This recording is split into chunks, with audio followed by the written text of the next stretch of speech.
Góðan dag. Í dag þriðjudagurinn 13. desember 2022 og settir fundur í bæjarstjórn Akraness. Þetta fundur bæjarstjórnar númer 1363. Til fundarins eru mættir eftirtaldir bæjarfulltrúar. Það Valgarður Edvardsson, talar og getur embætti forseta bæjarstjórnar. Einar Brandsson, Ragnar B. Sæmundsson, Líf Lárusdóttir, Guðmundur Ingþór Guðjónsson, Líf Ása Skarstad, Sædís Alexía Sigurmundsdóttir, Jóhanna Margrét Sigmundsdóttir og Kristinn Hallur Sveinsson.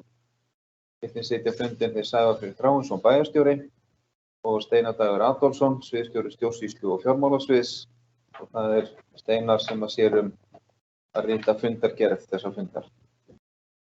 Ég býð fundarmenn velkomna til fundar og áður en við göngum til dagskrár þá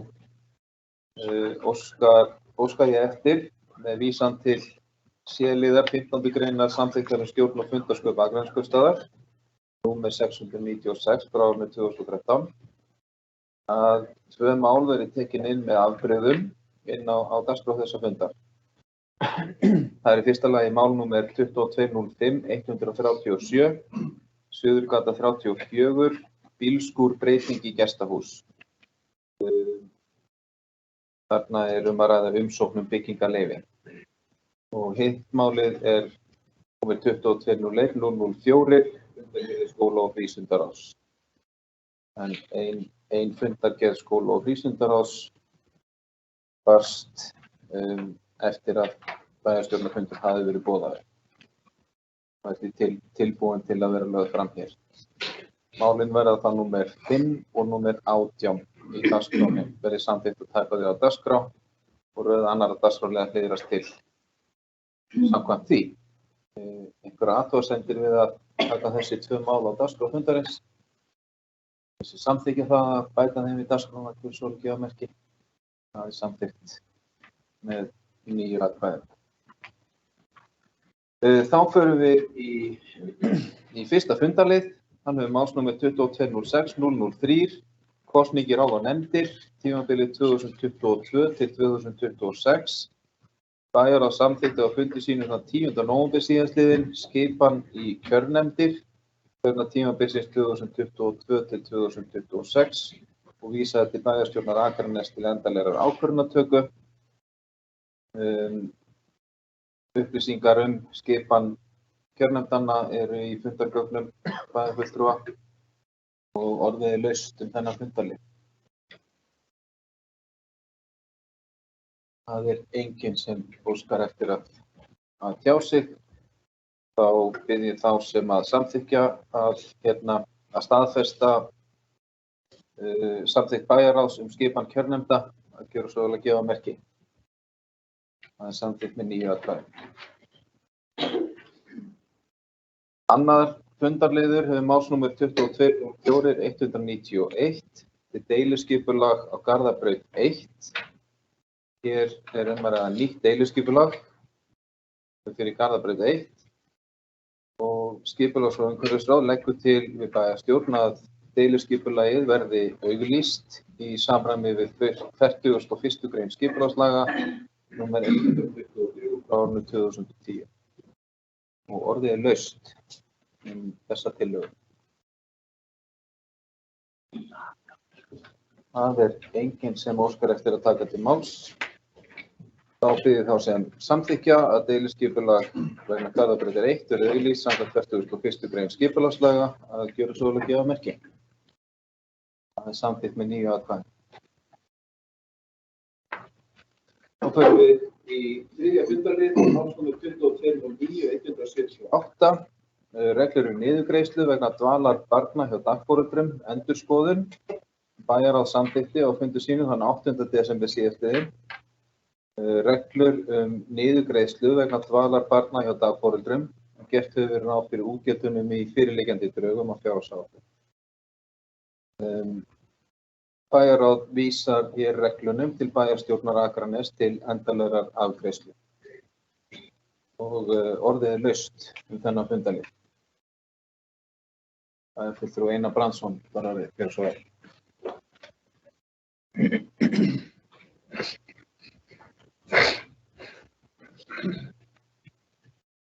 Já, forseti ágætu bæjarfulltrúar, ég ætla bara rétt að koma inn upp til þess að reyna að fagna því að við erum komið með þessar nýju reglur sem við ætlum að greiða atkvæði hérna á eftir.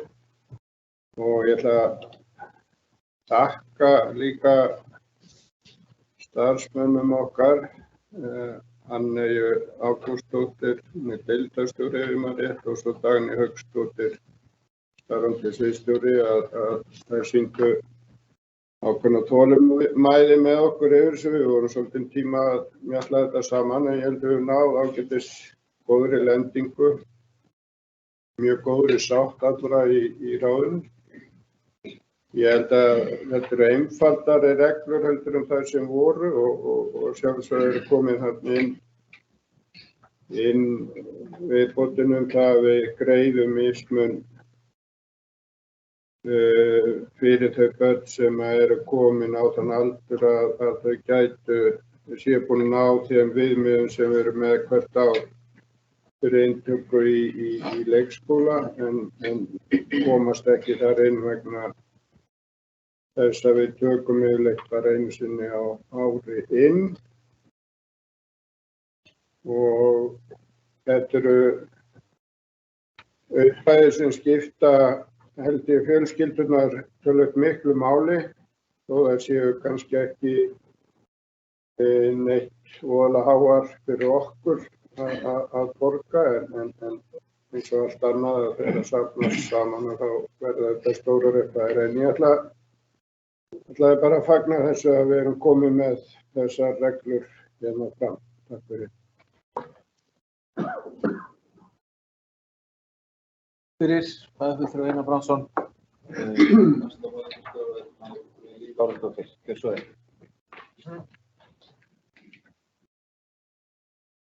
Forseti, bæjarstjóri, ágætu bæjarfulltrúar og aðrir sem á okkur hlýða. Ég vil nú bara taka undir með bæjarfulltrúa Einari Brandssoni og lýsa yfir ánægju minni yfir því að nú sé loksins að komast lending í þetta mál. Það er ljóst að ósanngirni hefur verið til staðar á milli fólks hvað varðar greiðslur fyrir leikskóla annars vegar og dagforeldra hins vegar. En bent var á það hér í haust að þessi munur gæti verið alltaf 500 milljóna á ári. Og það var nú einkennandi svona í kosningabaráttunni í vor þessi aldur og hvaða viðmiðunaraldur ætti að miðast við þegar væri verið að taka inn á leikskólana. En eins og bæjarfulltrúi Einar Brandsson benti á þá náttúrulega erum við að taka börnin á leikskóla núna einu sinni á ári, þar að segja þegar við tökum börnin inn í skóla á haustin. Þannig að pressan frá bæjarbúum hefur hluti til staða að þetta er mikil að muna fjárhagslega hvort börn komist inn á leikskóla eftir dagforeldra. Og með því að fara núna langt með að jafna þessa stöðu, vonandi, erum við þá leið að minnka þessa pressu. En ég vil bara að við höldum áfram að vinna með þennan málaflokk. Við tilheyrum jú barnvænu og þar með fjölskylduvænu samfélagi. Ég vil að við skoðum nánar möguleikann á sérstökum heimagreiðslum og að við gætum þess með öllum hætti að niðurgreiðsla til foreldra og barna hjá dagforeldrum sé endurskoðuð árlega. Þá með það að markmiði að við endum ekki aftur með stórt bil á milli þess sem við greiðum niður og það annars vegar hvað þjónustan kostar. Og ég vil líka bara þakka skóla- og vísindaráði og starfsmönnum sviðsins fyrir góða ítarlega vinnu og vonandi bara, já, það er ekki fyrir það áður, en vonandi bara fljótlega óskum við til hamingju með þessi niðurstöðu. Já, að lendingi verður svoleiðis. Takk fyrir. Takk fyrir, bæjarfulltrúi Líf Lárusdóttir.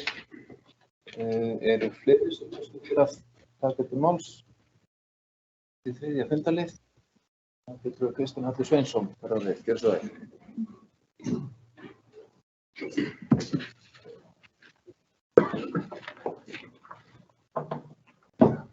forseti ágætu bæjarfulltrúar. Það er smá hlýtt, það bara koma upp líka og fagna þessum þessum áfanga og þakka fyrir þá vinnu sem fram í farið bæði í skólafrístundaráði bæði af ráðsfólki og starfsmönnum. Það er alveg rétt eins og bæjarfulltrúi Líf Lárusdóttir segir að þetta var mikið rætt í aðdragandi kosninga og ég held að allir flokkar hafi talað um það að við þyrftum að fara í einhverja aðgerðir til þess að brúa bilið til milli í kostnaði milli skóla og síðan og dagfélögum. Og ég er bara ekki ánægður að við séum að ná þessu skrefi strax á fyrstu klársaflu næstu kosninga. Þannig að bara ef að bæjarstjórn samþykkir þessu. Takk fyrir. Takk fyrir bæjarfulltrúi Sveinsson. Fleiri sem óska eftir að taka til máls? Nú ekki. Þá bið ég þá sem að samþykkja reglur niðurgreiðslu vegna dvalar barna hjá dagforeldrum og að reglurnar taki gildi þann 1. janúar næstkomandi að gjöra svo að gefa merki. Það er samþykkt með 9 atkvæði. Þá fyrir við 4. fundarlið. Hann er málsnúmer 2211-256. Framkvæmdaleyfi fyrir stækkun aðalhafnargarðs. Hér liggur fyrir umsókn Faxaflóahafna endurnýjun og framkvæmdaleyfi vegna endurbóta á aðalhafnargarði. Felur í sér gerð nýs hafnarbakka eða framlengingu með 220 metra viðlögu. Það er að segja 90 metra lenging á núverandi bakka með 11 metra dýpi. Einnig felst þetta í dýpkun á snúningssvæði innan hafnar, snúningssvæði með 120 metra þvermáli og dýpi 10 metra. Og dýpkun á snúningssvæði utan hafnarminnis, þessi snúningssvæði hefur 180 metra þvermál og dýpi 11 metra. Einnig lengingu á Brimvarnargarði alltaf 60 metra og öldudeyfingu milli aðalhafnargarðs og bátabryggju. Leyfi fyrir framkvæmdinni var áður samþykkt á fundi skipulagsumhverfisráðs þann 30.09.2019. Framkvæmdaleyfið fellur undir lög umhverfismat í flokki B tilkynningarskyldu og óskað var eftir áliti Skipulagsstofnunar og ákvörðun Skipulagsstofnunar matsskyldu dagsett 27. september 2018 eru að á grundvelli fyrirliggjandi gagna og teknu tilliti til viðmiða í öðrum viðauka við lög mat og umhverfisáhrifum. Þetta niðurstaða Skipulagsstofnunar að endurbætur á aðalhafnargarði Akraneshafnar séu ekki líklegar til að hafa í för með sér umtalsverð umhverfisáhrif og skuli ekki háðar mati á umhverfisáhrifum. Hin umsótta framkvæmd í samræmi við þá lýsingu sem lýst í tilkynningu til Skipulagsstofnunar og í samræmi við aðalskipulag og deiliskipulag svæðisins. Skipulags- og umhverfisráð leggur til við bæjarstjórn að samþykkja að veita hið umsótta framkvæmdaleyfi að nýju með þeim fyrirvörum sem fram koma í deiliskipulagi, umsókn og lýsingu á framkvæmdinni og birta auglýsingu útgáfu leyfisins samkvæmt 10. grein reglugerðar framkvæmdaleyfi nr. 772/2012. Og orðið er laust þessa tillögu. Fulltrúi Kristinn H. Sveinsson þar á því. Gjörðu svo vel.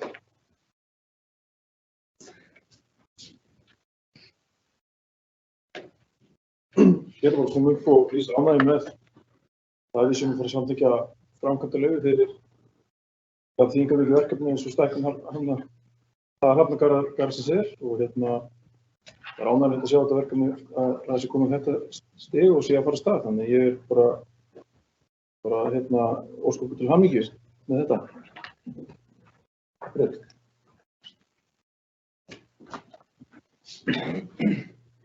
Takk fyrir, bæjarfulltrúi Kristinn H. Sveinsson og laust að nýju. Bæjarfulltrúi Ragnar B. Sæmundsson þar á því. Gjörðu svo vel.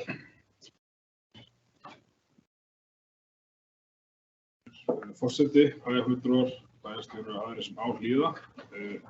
Ég vil líkt og Kristinn Hallur koma inn upp til að lýsa yfir ánægju með þetta verkefni sé komið á þennan stað. Líkt og forseti kom inn á, þá náttúrulega voru við, eða var skipulagsumhverfisráð búið að samþykkja þetta áður 2019. Svo náttúrulega bara urðu tafir út af þarna ástandi í heiminum, en stálið komið á höfnina og nú komið á því að við veitum okkar samþykki. Það er ánægjulegt að Skipulagsstofnun taki raunverulega þennan vinkil, það ekki í ferlið að nýju. Það var náttúrulega kannski ekki orðið breytingar, en það var mjög skrítið, en það var ánægjulegt að þetta gangi svona fyrir sig og bara vonandi gangi þessi þangað bara hratt og vel fyrir sig. Takk fyrir. Takk fyrir. Bæjarfulltrúi Ragnar B. Sæmundsson, fleiri sem að óska eftir að taka til máls. Svo ekki. Þá í rauninni 2 atkvæðagreiðslur sem við þurfum þetta verður lagt fyrir 2-falda atkvæðagreiðslu, annars vegar útgáfa framkvæmdarleyfisins sjálfs og hins vegar að fela skipulagsfulltrúa frekari úrvinnslu málsins.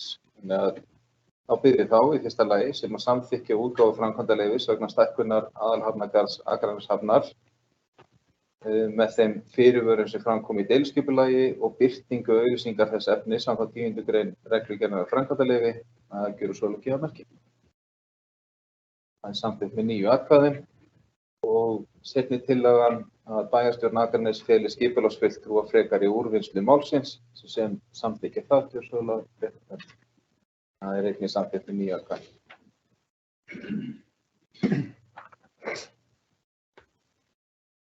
5. fundarliður er fyrra málið sem að bættist við dagskrána. Málsnúmer 22.05.137, Suðurgata 34, bílskúr, breyting í gestahús, umsókn byggingarleyfi. Og hér er að ræða umsókn Lón fasteigna EHF að breyta bílskúr í íbúð. Húsnæðið er á óskipulögðu svæði. Breytingin var grenndarkynnt samkvæmt 1. málsgrein 44. grein skipulagslaga nr. 123 frá 2012 og stóð grenndarkynningin frá 9. nóvember til og með 8. desember síðastliðinn. Engar athugasemdir bárust við grenndarkynningu og skipulagsumhverfisráð leggur til við bæjarstjórn að samþykkja áform byggingarleyfi samkvæmt grenndarkynningu og minnisblað skipulagsfulltrúa. Og orðið laust þennan fundarlið. Það er enginn sem að óskar eftir að taka til máls. Það byrði þá sem að samþykkja útgáfu byggingarleyfis vegna Suðurgötu 34. Það getur svolítið gefa merki. Samþykkt með 8 atkvæðum, ykkur á móti. Og ekki.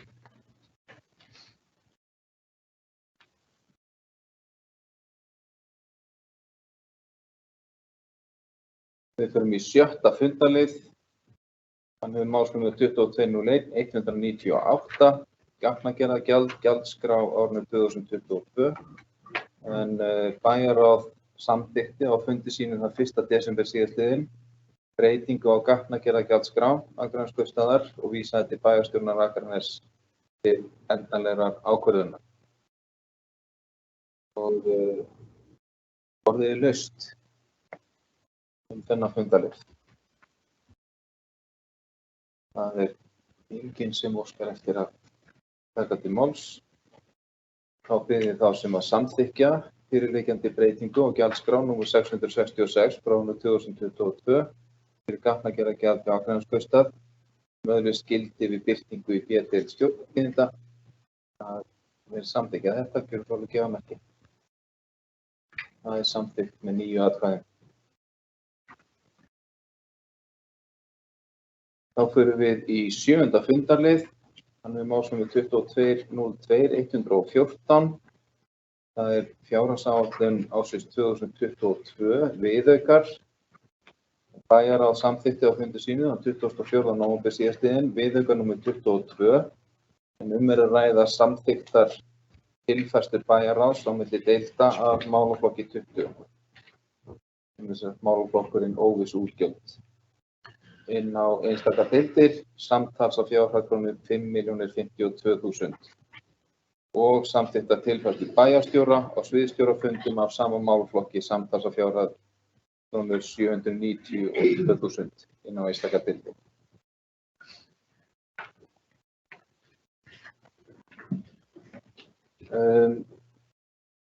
Í bréfi sem er í fundargögnum sundurliðun framangreindar ákvarðanir þar sem tilteknar eru það deildir sem fjármagnið er fært á.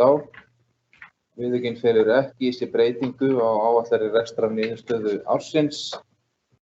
Bæjarráð samþykkti þennan viðauka nr. 22 og vísar honum hér til bæjarstjórnar Akraness til endanlegrar ákvarðanatöku. Og orðið laust þennan fundarlið. Það enginn sem óskar eftir að taka til máls. Þá bið ég þá sem að samþykkja viðauka nr. 22 við fjárhagsáætlun ársins 2022 að gera svo gefa merki. Það samþykkt með 9 atkvæði.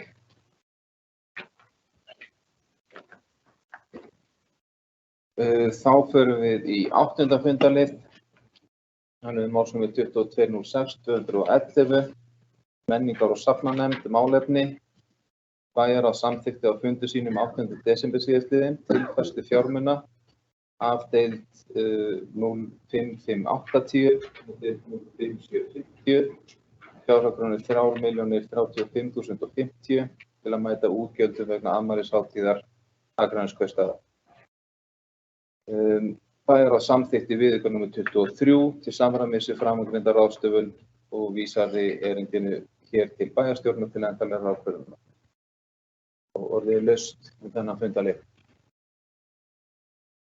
Það enginn sem óskar eftir að taka til máls. Þá bið ég þá sem samþykkja viðauka nr. 23 við fjárhagsáætlun ársins 2022 að gera svo gefa merki. Það samþykkt með 9 atkvæði. 9. fundarliður.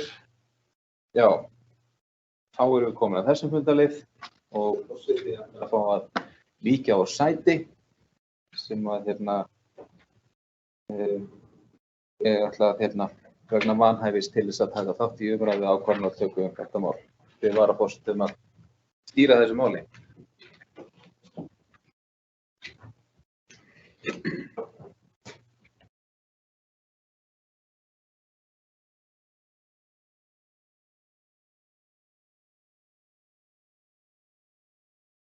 Já, við tökum fyrir á 9. lið.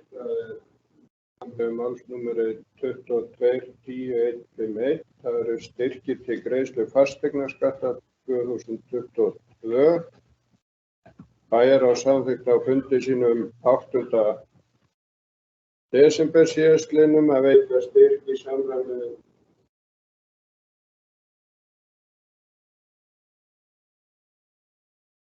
bæjarstjóri hann víkur líka. Það við hingum aðeins.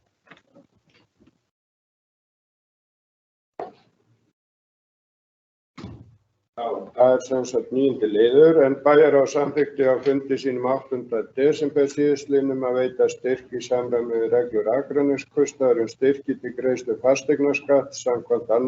málsgrein 5. greinar laga tekjustofna sveitarfélaga nr. 4/1995 til eftirtalna félaga: Akur, Frímúrastúka samtals krónur 816.270, Reyri samtals 297.570 krónur, Oddfjörður samtals 968.604 krónur og Rauði krossinn samtals krónur 40.168 krónur. Fjárhæðin samtals krónur 2.122.612 yrði ráðstafað liðnum 2830/946 og þau félög sem eiga rétt á úthlutun á styrk sem nemur 78% af fasteignaskatti C Ráðstöfunin færð á deildir 05890 og 06890 og 07890.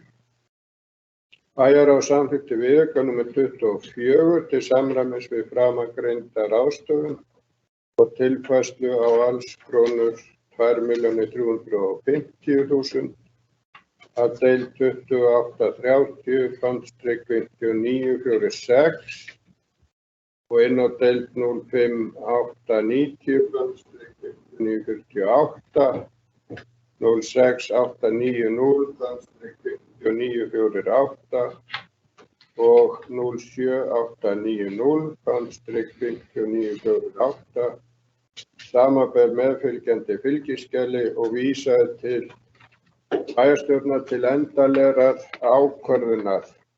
Þið hafið öll lesið skjölin náttúrulega og við opnum fyrir umræður ef einhver vill taka til máls. Það enginn. Þannig að þeir sem samþykkja þá viðauka nr. 24 vinsamlega gefi merki. Það samþykkt 8-0. Þá köllum við á forseta aftur og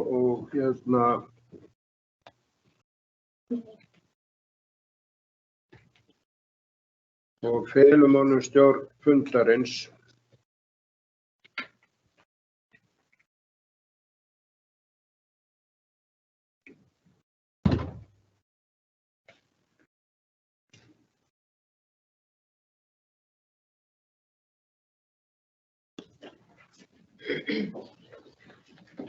Já, ég þakka fyrsta varaforseta fyrir afleysinguna stjórn fundarins og við höldum áfram dagskrá, förum í 10. fundarlið, málsnúmer 2206-184, langtímaveikindi starfsmanna árinu 2022, þetta var veikindapottur.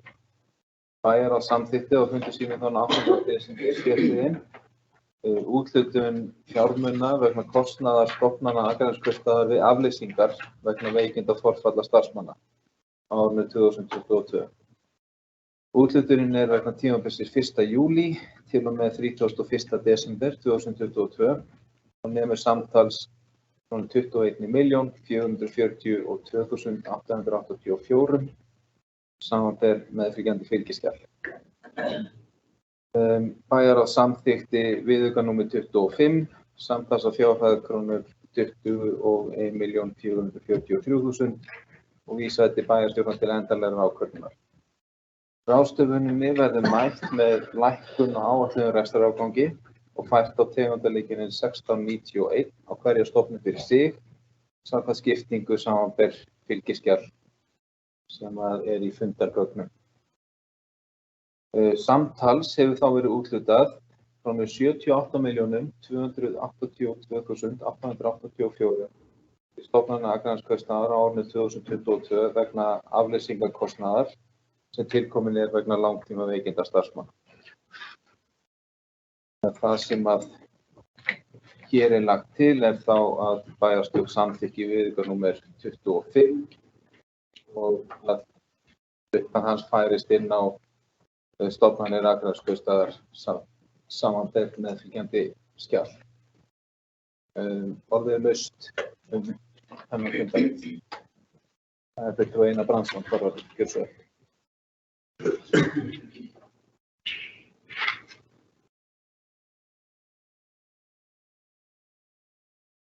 Forseti ágætu fulltrúar aðrir sem á líða. Þetta málefni hefur verið svolítið fjallað í þessum ræðustól hér, nánast held ég á hverju ári undanfarin ár og ég hef tekið þátt í þeirri umræðu og ég hef lýst yfir miklum áhyggjum af því að það skuli í rauninni vera þannig að starfsmenn okkar virðast veikjast meira heldur en svona almennt séð. Ég held ég muni það rétt að við erum með töluvert hærri prósentu heldur en önnur sveitarfélög og hvað þá ef við förum að bera okkur saman við einkafyrirtæki. Það eitt að við séum í þessari stöðu ætti að vekja hjá okkur áhyggjur af því hvað það í umhverfinu sem að verður þess valdandi að þetta svona ár eftir ár. Við höfum verið að glíma við loftgæðavandamál í okkar stofnunum en mér vitanlega þá það líka annars staðar, þannig að það eitt og sér kannski skýrir þetta ekki það fullu leyti. Þannig að ég held ég hafi oftar en einu sinni svona að því að við förum og gerum einhverja skoðun á þessu. Við höfum mér vitanlega ekki gert það hingað til. Ég ætla bara að skora okkur öll að við tökum nú höndum saman og það verði kannað á einhvern hátt af hverju þetta svona hátt hjá okkur, því að þetta eru töluvert mörg stöðugildi yfir heilt ár sem að eru í húfi. Þannig að þetta stór póstur og eitthvað sem að við ættum að leggja okkur fram við að athuga og reyna að finna þá kannski einhverja lausnir á því, bæði náttúrulega starfsmönnunum okkar vegna og þá munum við kannski geta minnkað þennan lið í fjármunum ef við finnum einhverjar ástæður eða hlúum betur að okkar starfsfólki. Takk fyrir. Takk fyrir. Og bæjarstjóri, beðið orðið Sara Freyr Jónsson. Forseti, fulltrúar og aðrir sem á hlýða. Langaði þessara góðu punkta hjá bæjarfulltrúa Einari Brandtssyni aðeins að koma inn og upplýsa að við erum nú þátttakendur í vinnu sem að samband sveitarfélaga hefur haft fórgrunum, þar sem við erum að leggja út í það að koma á sameiginlegum launagrunn, þar sem við getum deilt upplýsingum með samanburði úr launakerfinu. Það er okkar von að takast í gegnum þessa vinnu að þetta nái sömuleiðis til veikinda. Það getur gefið okkur alveg upplýsingar hvernig þróunin er okkur í samanburði við aðra. Það hefur verið einhverju viðkvæmni að afhenda slíkar upplýsingar á sumum öðrum sveitarfélögum. Viðkvæmni á ekki við okkur.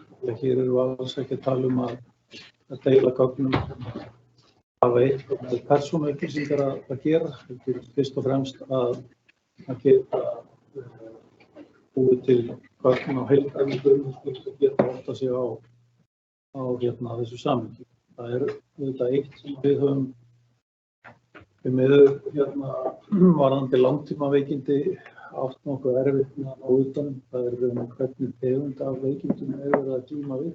Það geta verið ýmiss konar ástæður fyrir langtímaveikindum frá alvarlegri veikindum eins og krabbameini og svo yfir í einhverju andleg veikindi. Því miður eru hópnum líka ekki skráð.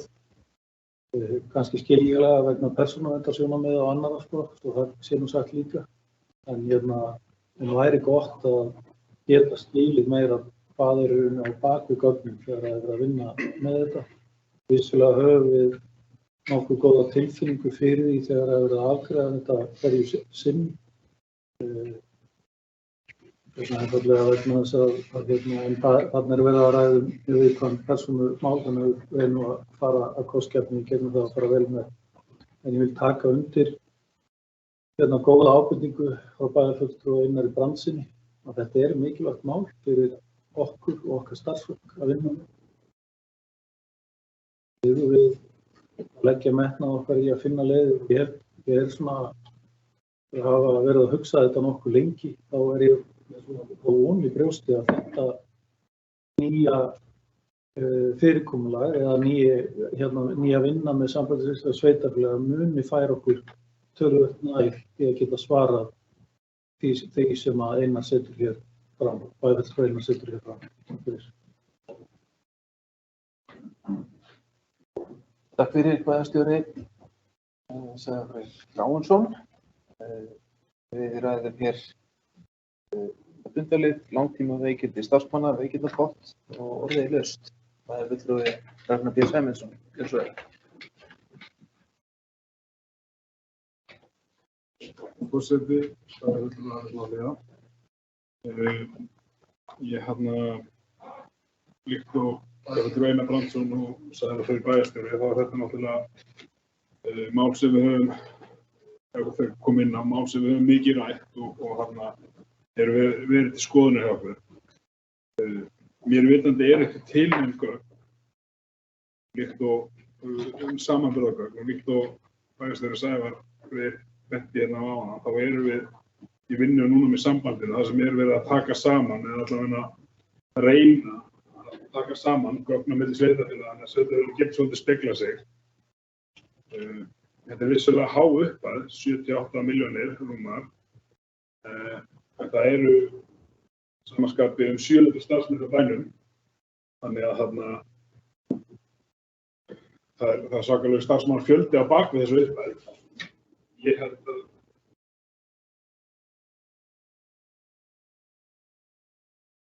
og launagjöldin há, líkt og á næsta setning. Þannig að ef maður hugsa það út frá því, að þá náttúrulega kannski er upphæðin ekki svo, er hún ekki eins stór í því samhengi. En upphæðin vissulega mjög há og við þurfum að skoða þetta. Við höfum rætt inn í bæjarráði til dæmis hvort að við gætum sem bara bæjarfélag stíði eitthvað skref í forvörnum til dæmis. Þegar kemur að sér í lagi þessum andlegu veikindum, að við gætum farið einhverja vinnu sem væri jafnvel að grípa inn í áður til veikinda kemur. Ég held að það sé eitthvað sem við eigum virkilega að skoða. Því að við sjáum bara í öllum fréttum, allri umfjöllun, bara hversu mikið sá þáttur hefur verið aukast í samfélaginu. Ég held að samhliða þessari vinnu sem bæjarstjóri kom inn að þessu sambandinu, sem við erum að reyna að greina niður, að það eigum við líka svolítið að skoða hvað getum við gert til þess aðeins lágmarkað og til þess að bara vera byrjumins í forvörn. Takk fyrir. Takk fyrir bæjarfulltrúi Ragnar B. Sæmundsson. Fleiri sem óska eftir að taka til máls. Það er þennan fundarleið. Svo er ekki. Þá bið ég þá sem að samþykkja viðauka númer 25, samtals fjárhæð krónur 21.443.000 sem færist inn á tilteknar stofnanir Akraneskausta samanber meðfylgjandi bréf vegna viðaukans og að ráðstöfuninni verði mætt með lækkun og áætlunum rekstrarafgangi á 2022 sem samþykkja þetta gjörskulu gefa merki. Samþykkt með 9 atkvæðum.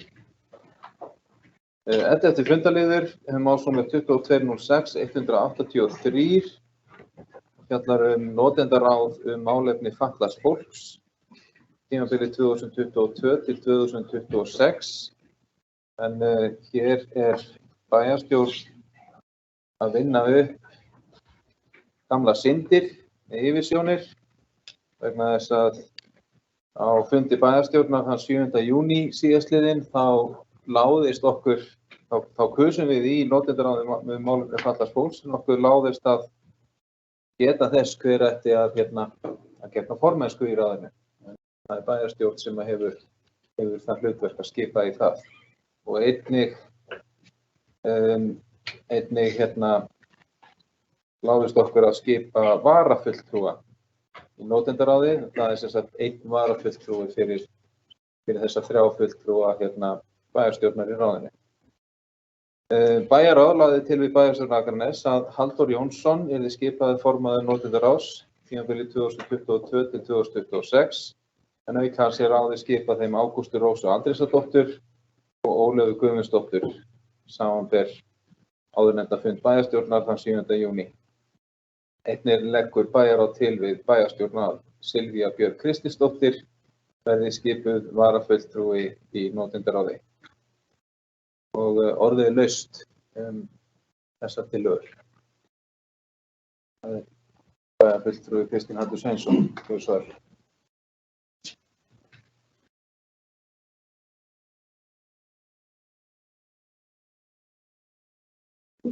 Forseti og ekki bæjarfulltrúar og aðeins sem á líða. Það byrjaði að beðast afsökunar á því síðasta vikunni, það ekki hefur gleymt á vikunni í forseta. Afsökunar því. En ég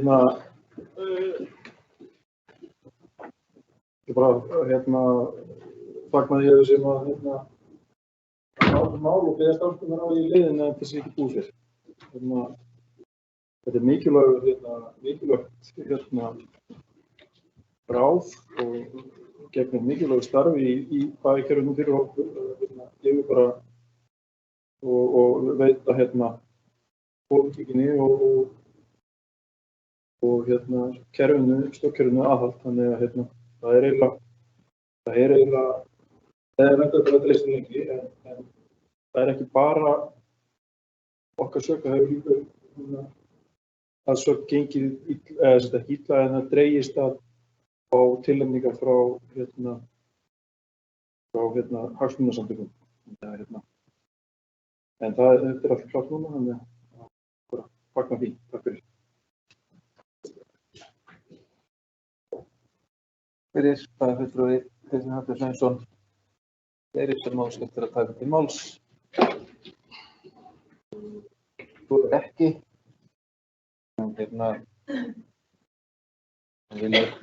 Þá ætla ég allavega fyrir hönd bæjarstjórnar einnig að biðjast velvirðingar á þessari yfirsjón. Það voru við sem áttum að skipa formanninn og varamanninn á okkar fundi í júní og gerðum ekki. Og ég veit að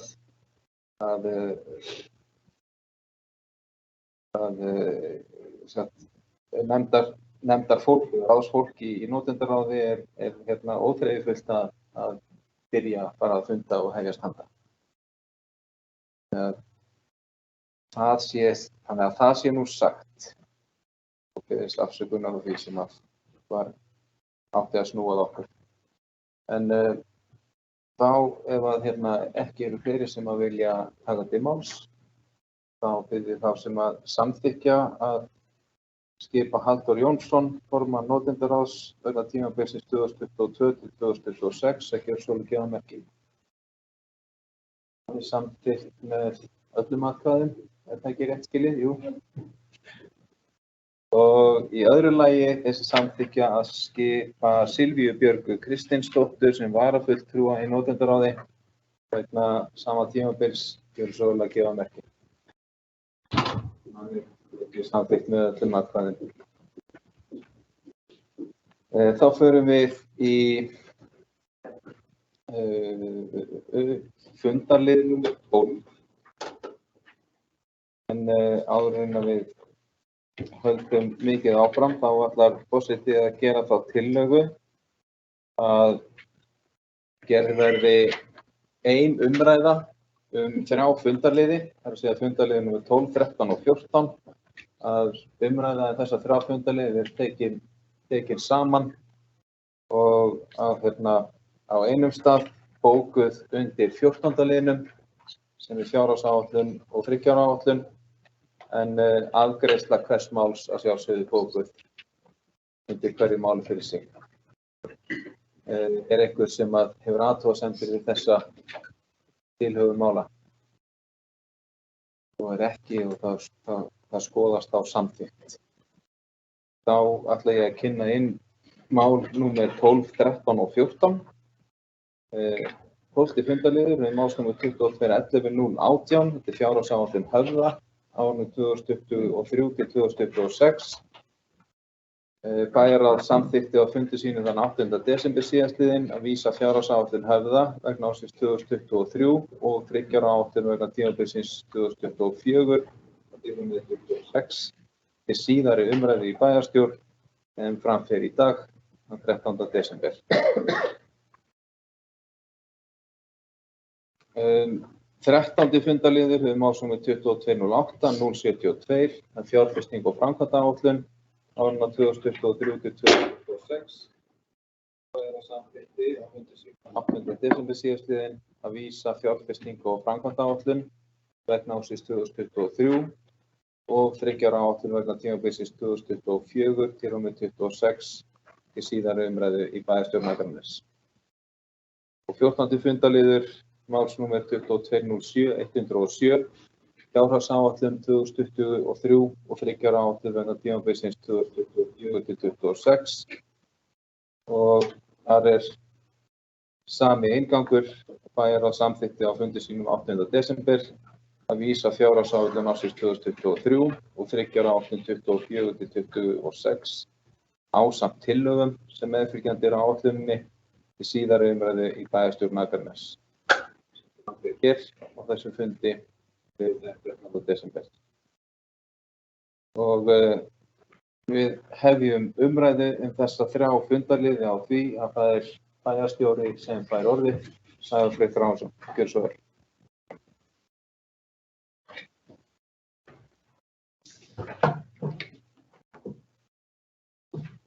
Forseti, ágætu bæjarfulltrúar og aðrir sem á hlýða.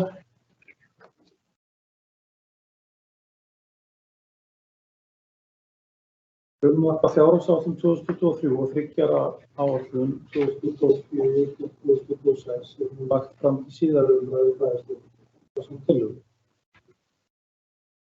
Eins og farið var yfir í fyrri umræðu, þá er gríðarleg sókn í samfélaginu á Akranesi og við erum að gera ráð fyrir ekstra hagnaði á árinu 2022 og sömuleiðis leggjum við inn í árið með ekstra hagnað á árinu 2023 sömuleiðis. Þetta er gjöfult að hafa verið að reka sveitafélag sem hefur tryggt að þessu ávallt að reka sveitafélagi rétt með þegar önnur sveitafélög nú eru mörg að glíma við verulegar áskoranir. Við erum með gríðarleg tækifæri í samfélaginu sem að við ætlum svo sannarlega að nýta. Við erum sveitafélag sem ætlar að leggja áherslu á að finna framtíðar sín og stefnu á nýju ári. Það er gríðarlegt uppbyggingarskeið nú þegar í gangi íbúðum. Það er mikil eftirspurn eftir lóðum og við erum að bæta í gatnagerð. Við erum að sjá mikinn áhuga og uppbyggingu á atvinnusvæðunum sem við höfum verið að skipuleggja, bæði að grænum iðngörðum, á breiðinni og sömuleiðis þar sem við erum að sjá möguleika á atvinnusköpun á öðrum svæðum svo sem jaðarspökkum, fleiri stöðum. Við erum sömuleiðis að leggja af stað og erum inn í mestu uppbyggingu sem að sveitarfélög vegna. Það var að fjárfestingar í mannvirkjum. Við erum að byggja og höfum lokið við uppbyggingu mannvirkja og ætlum okkur að gera enn betur á næstu árum. Það sem verða byggðar upp samfélagsmiðstöð, nýtt áhaldahús, dósamóttakar, búkolla, stækkun grundaskóla, ásamt nýjum búsetukjarna og búsetukjarna fyrir fatlaða, opnum í leikskóla, íþróttahús og jaðarspökkum svo eitthvað sem er. Við erum að leggja mikið í stafræna þjónustu hjá okkur og sjálfvirkni að þjónustuna þannig að við náum að bæta þjónustu upplifun íbúa og eitthvað sem er. Þetta ásamt því að vera framarlega í því að innleiða farsældarlöggjöfina og tryggja velsæld barna í samfélaginu, ásamt því að ætla okkur stóra hluti í menntamálum og mótum menntastefnu á nýja ári og í öldrunarmálum. Þetta allt atriði sem að ég fór yfir í fyrri umræðu og við getum verið stolt af.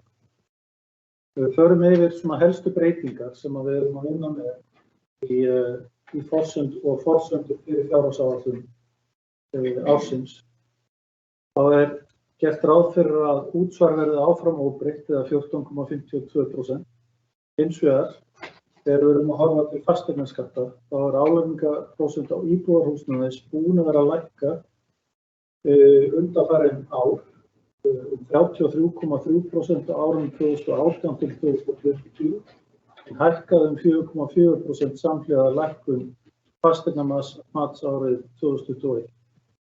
Ekki var breyting á álagsprósentu fyrir árið 2022, en fasteignamat hækkaði það ár í takt við verðlag. Nú gert ráð fyrir fasteignaskattar hækkaði það ár í takt við verðlag. Nú gert ráð fyrir árið 2023 að álagsprósenta íbúðarhúsnæðis lækki 8,3%, það er að segja prósentan sjálf, sem felur í sér að hækkun greiðslna íbúa hækkar í takt við verðlag á meðaltali. Auðvitað eru íbúðir mismunandi hjá fólki, sumir frá minni hækkun á fasteignamati og aðrir meiri, en að jafnaði þá þróun þessum hækkun.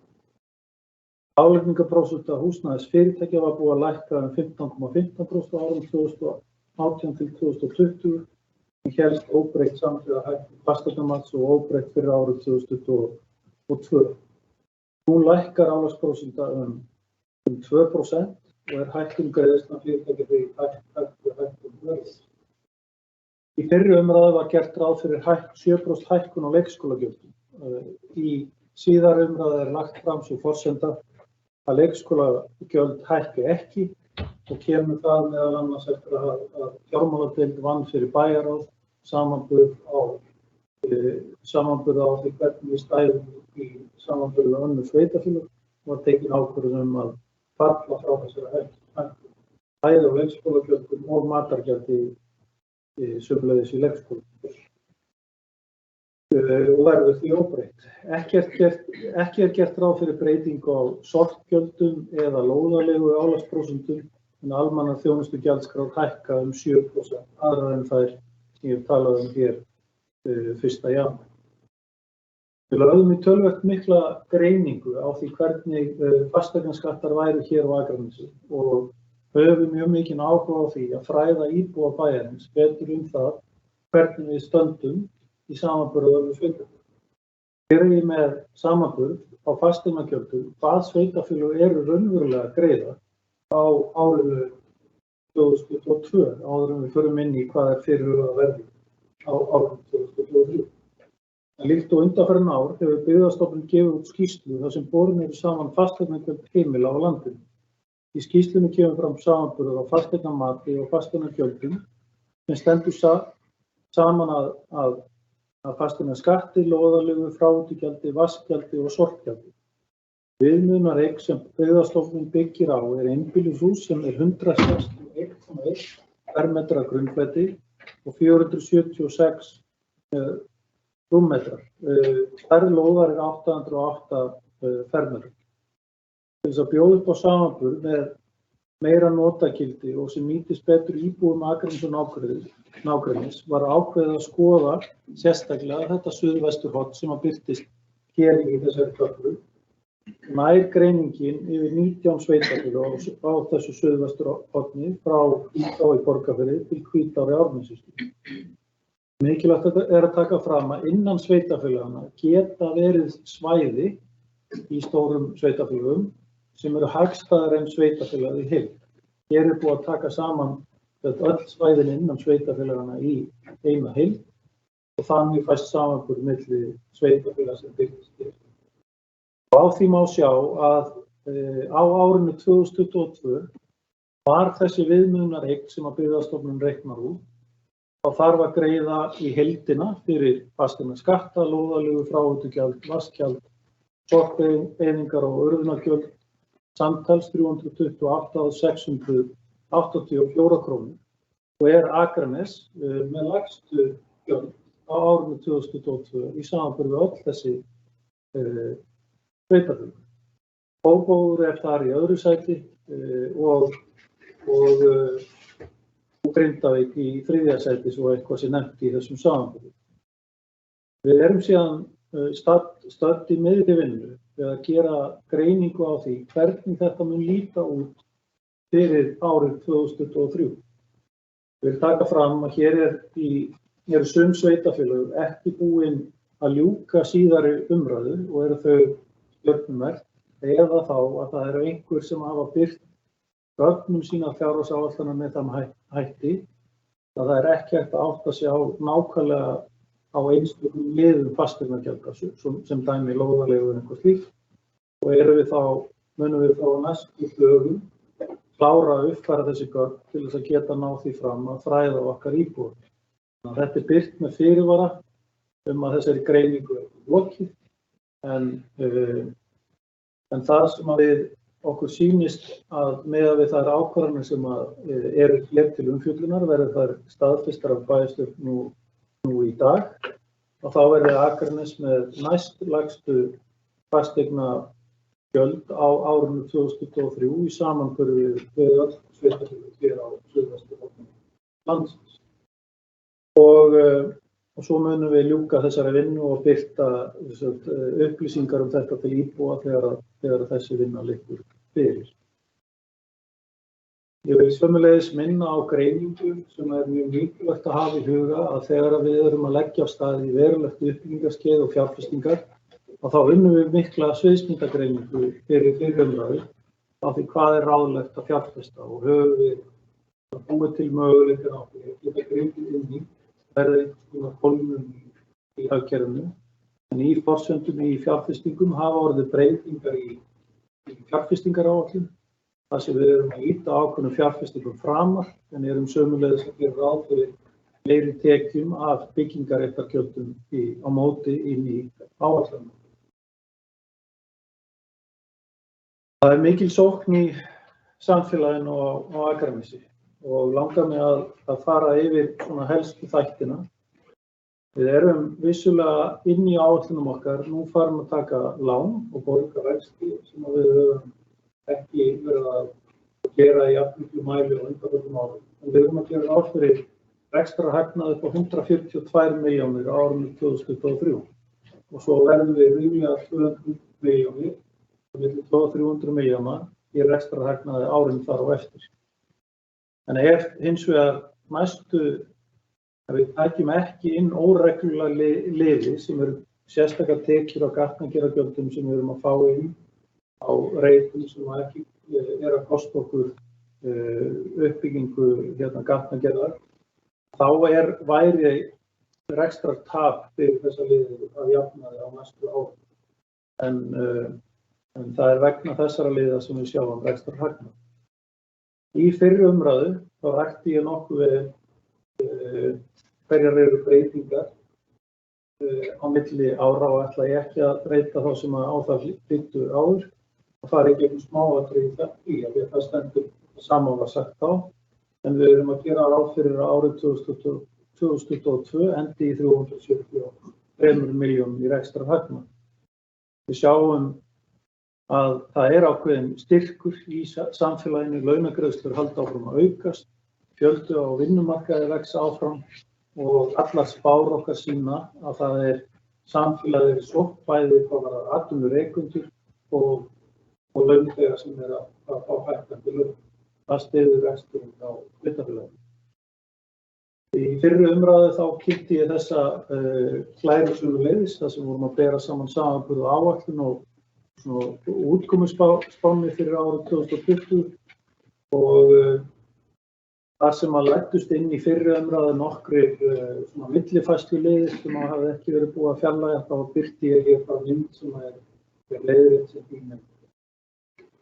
Að öðru leyti er rekstrarniðurstaðan svo sama og hafði verið kynnt áður. Og við förum síðan í fjármálabrú og áætlun 2022 til þessara útkomuspár. Þá er það sömuleiðis eitthvað sem ég rækti og er hægt að lesa hér á milli umræðna. Og svo má sjá hvernig við vorum að áætla þróun á milli liða frá útkomuspá yfir í fjárhagsáætlun í fyrri umræðu sem þá kynnt hér í þessari mynd, en ætlaði nú að enda þessa samantekt á því að fara yfir það sem öllu máli skiptir núna og hverjar eru helstu breytingar sem hafa orðið á milli umræðu. Gerðar voru breytingar á milli umræðna svo sem í launaliðum sem hækkuðu launagjöld rúmar 5 milljónir króna, viðbót komin í reiðstíga, jafnframt og bætt við endurnýjun tölvubúnaðar upp á 8,5 milljón, leiðréttingar voru gerðar á húsaleigu og rúmar 2 milljónir, afskriftir voru auknar 15 milljónir eftir að hafa búið að fara betur yfir fyrirhugaðar fjárfestingar og áhrif þeirra hækkandi fjárfestinga á afskriftir hjá okkur.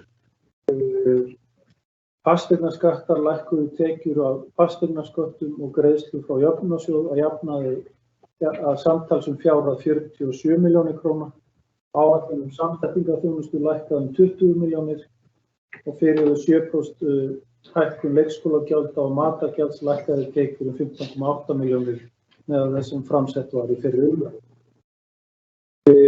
Þetta ásamt nokkrum öðrum minni leiðréttingarliðum námu samtals 63 milljónum króna í lækkun tekna eða hækkun gjalda á milli umræða.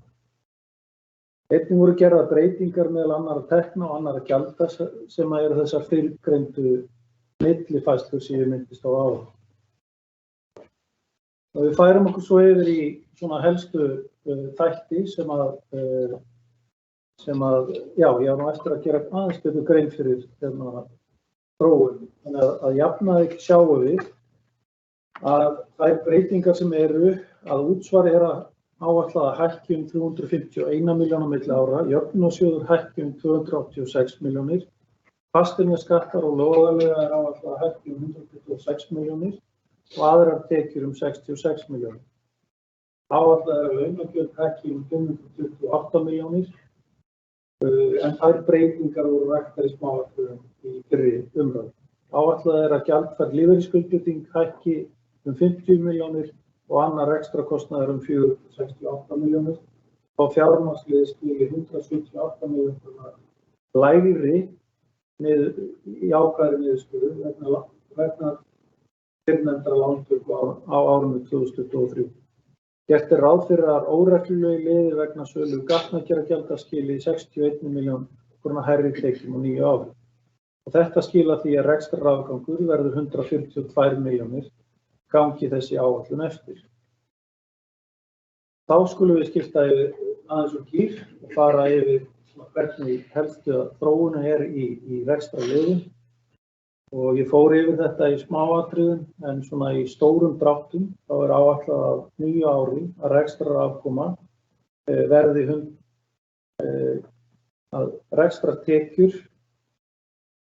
verði 10.930 milljónir króna, rekstrargjöld áætlað að verði 10.915 milljónir króna og rekstrarafkoma eða afgangur áætlað 142 milljónir króna. Í sjóðstreyminu mikilvægt að skoða hvernig þróunin en handbært fé frá rekstri árinu 2023 áætlað að verði 717 milljónir króna og lækkar því 184 milljónir króna á milli ára. Fjárfestingarhreyfingar ársins eru í hæðum upp á 2.365 milljónir króna og svipuð fjárhæð í útkomuspá fyrir 2022. Fjármögnunarhreyfingar ársins 2023 eru áætlaðar 1.565 milljónir og þar að nema afborganir langtímalána 224 milljónir en brúalána fjárhæð 1.500 milljónir áætlað verið nýtt á árinu. Áætlun gerir ráð fyrir því að handbært fé lækki á spátímabilinu frá 2022 úr 1.353 milljónum og verði 1.176 milljónir í árslok 2026. Öll fjárhagsleg viðmið eru áfram sterk hjá okkur. Við erum að fara úr því að vera með skuldaviðmið 20% og verður 59% þegar mest á næstu árum. Nálgast 60% það rétt undir. Og eins og svipað og gert grein fyrir í fyrri umræðu. Rekstrarjöfnuður spáð að vera áfram jákvæður næstu árin. Veltufjárhlutfall verður sömuleiðis best árin yfir 1.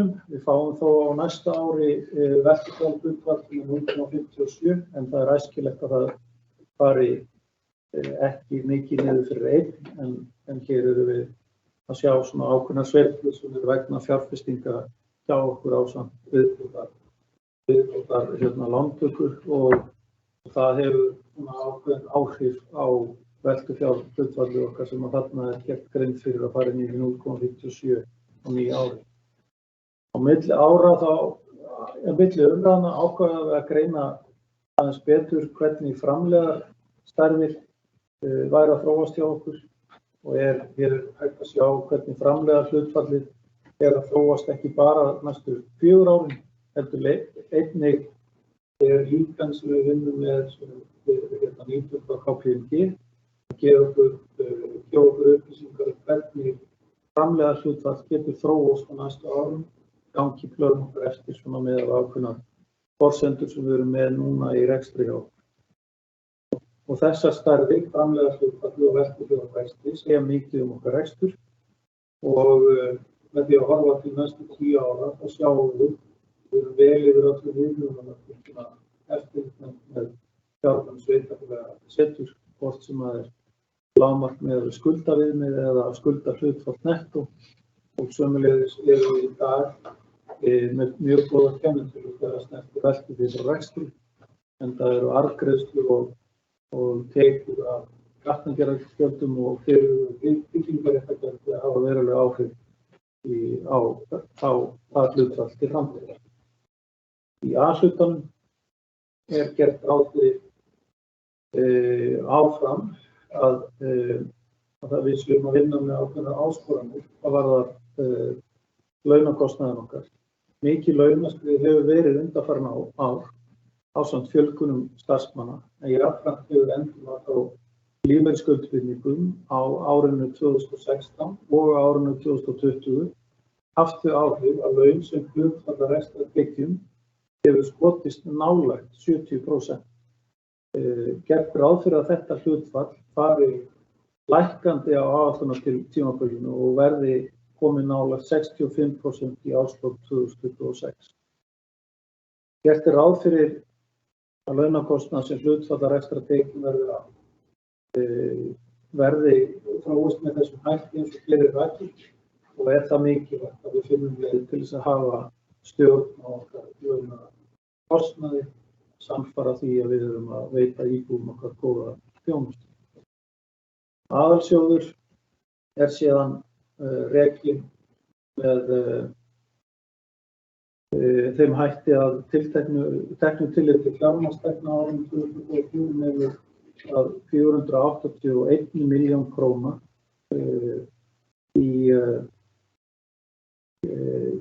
í rekstrar afgang en þegar við erum að horfa til rekstrarafkomu fyrir fjármagnsliðið þá þeir neikvæðir upp á 288 milljónir króna. Og var ekki að rekja þetta í fyrri umræðu leikur. Í B-hlutanum gert ráð fyrir að rekstrarafkoman verði neikvæð sem nemur 110 milljónum og það nemur 7,85% neikvætt hlutfall en síðan lægist það með árunum sem þar á eftir. Aðalskýringin á því að við fáum rekstrartap inn á B-hlutan rekstrarafkoma Höfða en það mikil framkvæmd fyrirhuguð sem þakviðgerð á að fara í þakviðgerð á Höfða sem hefur áhrif á verulegu hluti gjaldferðir og kallar á að þessi nauðsynlega framkvæmd sýnir byggt rekstrartap þarna upp á 113 milljónir króna. Ég vil sömuleiðis vekja athygli á þessu, sérstaklega bæjarfulltrúa sem hér situr inni en auðvitað alla sem á hlusta. Lagasetning sem hefur orðið vegna breytinga á reikningsskilum hefur veruleg áhrif á það hvernig við fyrstum rekstrarafkomu til framtíðar. En eins og þið megið sjá hér þegar við erum búin að taka inn það hlutfall sem að við eigum í Faxaflóahöfnum og í Orkuveitu Reykjavíkur. Við gefum 8% í Faxaflóahöfnum og 5,5 til 8% í Orkuveitu Reykjavíkur. Ef við tökum afkomu þessara fyrirtækja inn í okkar rekstrarafkomu, þá er gert ráð fyrir rekstrarhagnaður Akraneskaupstaðar verði 2.616 milljónir á ári.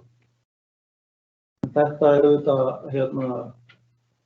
má ekki kalla þetta bara fugl í skógi, sko.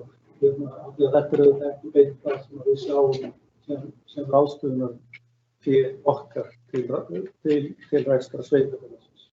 Við erum lögum samkvæmt að sýna A og B rekstrarhlutann á samrekstrar fyrirtækjum okkar með þessum hætti. Þá vil ég rekja svona hverjar eru áherslunar inn á nýju ári. Það er heilmikið að gerast í atvinnu og ferðamálum.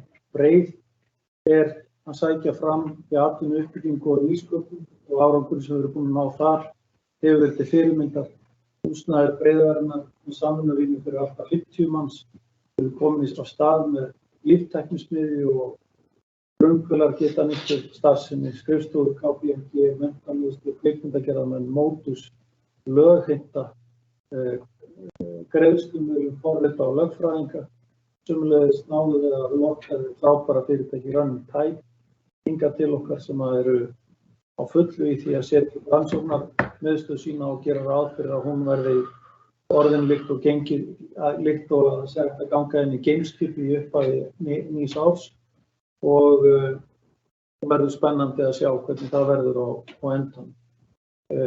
Allt er á fullum gangi núna hjá þeim og vilja til að sýnt eitthvað þeirra fórsökum kemur í heimsóknum síðar í viku. Og þarna til að binda kolefni og geyma kolefni til langs tíma. Sömuleiðis eru þetta fyrirtæki eins og Norður og fleiri fyrirtæki sem eru að vinna alveg frábært starf. Þarna erum við að vinna sömuleiðis að framtíðarskipulagi lifandi samfélag við sjó, þar sem að vinna við skipulagsstefnu fyrir svæði og fara í fulla gang strax á nýju ári. Í þróunarfélaginu Grundartanga erum við að setja 15 milljónir í það félag ásamt Hvalfjarðarsveit til að styðja við atvinnuuppbyggingu á svæðum. Þar höfum við haldið á formennsku í þeirri stjórn sem Ólafur Atlason hefur haldið upp þetta starf. En hafin er vinna við stóru fréttinar sem við erum að horfa á núna, að nú er hafin vinna við uppbyggingu á hitaveitu, þar sem varmi frá Elkem verður nýttur til reksturs hitaveitu til húshitunar og framleiðslu gufu fyrir Írland. Verkefnið hlaut 30 milljóna króna styrk frá Orkusjóði.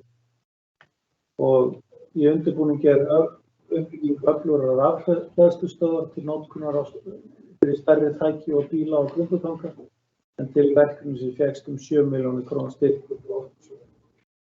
Sömuleiðis er verið að vinna að því að laust karlbyggs verði nýtt koltvísýrings til niðurdælingar og eða eldsneytisframleiðslu ásamt því að framleiða lífrænt hráefni og eldsneyti. Við erum sækja fram í grænum viðkomum og gengur mjög vel. Það er brýnt að bæta við götur og við götur til þess að taka við þeim mikla vexti og áhuga og uppbyggingu á svæðum. Markaðsherferðin okkar, það er stutt, hafði góð áhrif. Það er að finna það efni sem við settum í gang inn á þeirri vefsíðu ásamt samtalsaðilum okkar, byggingaraðilum og Akranesi inn á þeirri síðu. Það er sömuleiðis sagt að skoða lóð í augnablikinu. Það er ekki lausar, við höfum verið að leggja í mikla vinnu við að ná utanum úthlutunarferli lóða og hvernig við stöndum að því að geta hafna þeim aðilum sem við viljum að ekki fá inn á svæðið, eins og vegna þess miklu áhuga sem við erum með, þá viljum við sannarlega standa undir því að vera grænn iðgjafi. Sömuleiðis höfum við að vinna að útfærsla á því hvernig við getum staðið að miðla þjónustu fyrirtæki fyrir græna iðgjafa sem að stýri rekstrinum inn á svæðið. Og eitthvað sem nefnt. Ýmis önnur verkefni eru smiðjuvellir, þar sem að eru fjárfesting fjárfestum í íbúðar, verslanir og þjónustuhúsnæði, hótel, baðlón og íþróttamannvirki við Jaðarsbakka sem að Ísold fasteignafélag sendi formlegt erindi til bæjarins nýverið. Höfðasel, Grjótkelduflói og hefur verið sömuleiðis í skoðun og vinnu þar sem búið að ræða við fjárfesta. Í Flóa 2 sem að við köllum svo sem liggur við hlið Flóahverfis höfum verið að taka prufuholur á svæðinu og hafa þær komið vel út og höfum verið að kynna svæðið fyrir mögulegum fjárfestum. Hefur það ýtt við okkur að minnst að hefja vinnu við skipulagslýsingu á svæðinu og svo kemur ljós hvað þessari vinnu mun skila sér í atvinnutækifæri og síðan kemur þetta þá inn gerir ráð fyrir með formlegri hætti til skipulags- og umhverfisráðs sem að tekur afstöðu til skipulagslýsingar og tekur þetta þá til formlegrar meðferðar.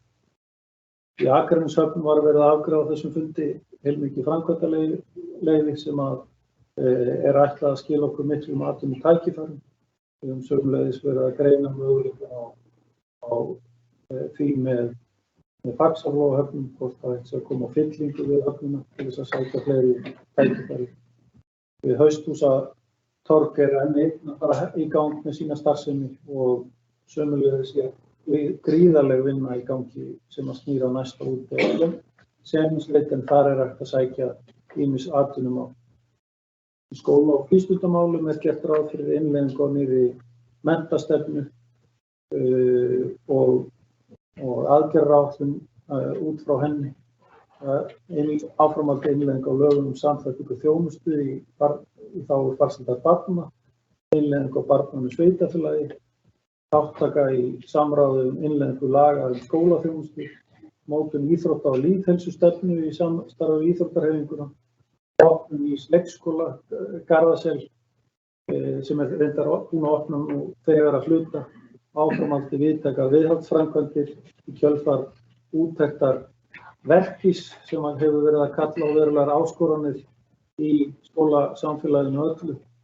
Jafnréttismál og efling virðingar fyrir þörfum og margbreytileika í samfélaginu og gildi þess eitt af því sem verið að vinna með endurskoðun og lestrarstefnu grunnskólana, stuðla að aukinni þátttöku og virkni foreldrasamstarfi og þróun og frístundastarfi barna og samstarfi við hagaðila. Í velferðar- og mannréttindamálum sömuleiðis unnið með barna sveitarfélag og innleiðing á lögum samþættingu þjónustu í þágu farsældar barna og innleiðingu nýrrar skipan barnaverndarmála í takt við breytingar en barnaverndarnefnd í núverandi mynd verður lögð niður í lok árs 2022 og megin ábyrgð daglegra verkefna barnaverndar falin barnaverndarþjónustu. Umdæmisráð barnaverndar tekur til starfa og stefnt að því að Akraneskaupstaður gerir samning ásamt 50 öðrum sveitarfélögum um rekstur umdæmisráðs landsbyggðar og taka þarf afstöðu til þess hvort að Akraneskaupstaður fari inn í verkefni samræmda móttöku flóttafólks. Húsnæðismál, það sem gert ráð fyrir áframhaldi vinnu við uppbyggingu íbúða og sömuleiðis nýs búsetukjarna fyrir fatlað fólk og þróun og uppbyggingu og hönnun á samfélagsmiðstöð í samstarfi við hagaðila verður viðtækt verkefni á nýja ári áfram ásamt því að klára og hefja uppbyggingu, klára hönnun og hefja uppbyggingu á húsnæði áhaldið, flöskumóttöku og búkollu. Sömuleiðis verður unnið að stefnumörkun í öldrunarmálum og jafnréttis og endurskoðun á jafnréttis og framkvæmdaráætlun sett í gang hvað það varðar. Það ekki hægt annað en þegar maður fer yfir í velferðarmálin að minnast aðeins á þann halla sem að vanfjármögnun ríkisins til málaflokksins hefur verið undanfarin ár. En það hefur aðeins verið í vinnslu, sum sveitarfélög hafa lagt að teki þá ákvörðun á milli umræðna að gera ráð fyrir tekjum frá ríkinu.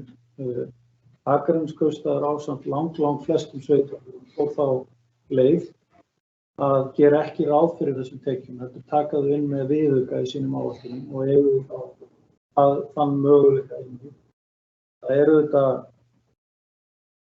þyngra en tárum taki, svo ég vísi í einn mann hér á Akranesi sem oft tekur svona til máls, að horfa til þess að hér hafi verið sé að verða stefna í 1594 milljóna halla á vegna þess að vanfjármagna ríkisins til þessa málaflokks þegar árið 2023 er lokið.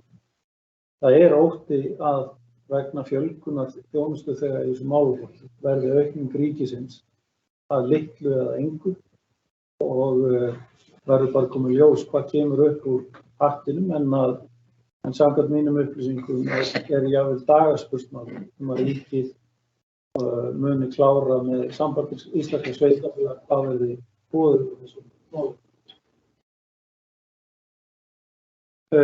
Í stjórnsýslu og fjármálum er mikið framundan að venju, ársreikningur, fjárhagsáætlunarvinna, árshlutauppgjör, mánaðar yfirlit. Við erum að þróa mjög mikið undanfarin ára og höldum áfram að bæta í. Áframhaldi aukin áherslu á greiningar og greina góða upplýsingagjöf til forstöðumanna og til bæjarfulltrúa svo þeir geti sinnt sínum eftirlitsskyldum og stefnumarkandi hlutverki. Samið við einhver stofnanir, við skoðum sérstaklega lántaka er fyrirhuguð vegna fjárfestingar, upptaka rafrænna matarmiða, gríðarleg innleiðing á upplýsingatæknikerfum sem snertir orkvæn og áframhaldi innleiðing vinnustundarviður og réttakerfi, úttekt á jafnlaunavottun stendur yfir snemma á nýju ári og erum við með skoðun að taka stjórnunarkerfi sem heldur utan jafnlaunakerfi. Við erum síðan að tókum upp nýtt kerfi í fjárhagsaðstoð gegnum samstarf okkar stafrænt umsóknarferli á Ísland.is og nú erum við í samstarfi uppbyggingu á því að taka inn stafrænt pósthólf sem að mun létta verulega á fyrir íbúa alla land allt að geta sótt þjónustu sem snertir sveitarfélög og verður Akranes þar í fararbroddi í meðal þeirra fyrstu sveitarfélaga sem að taka rafræna pósthólfið í notkun.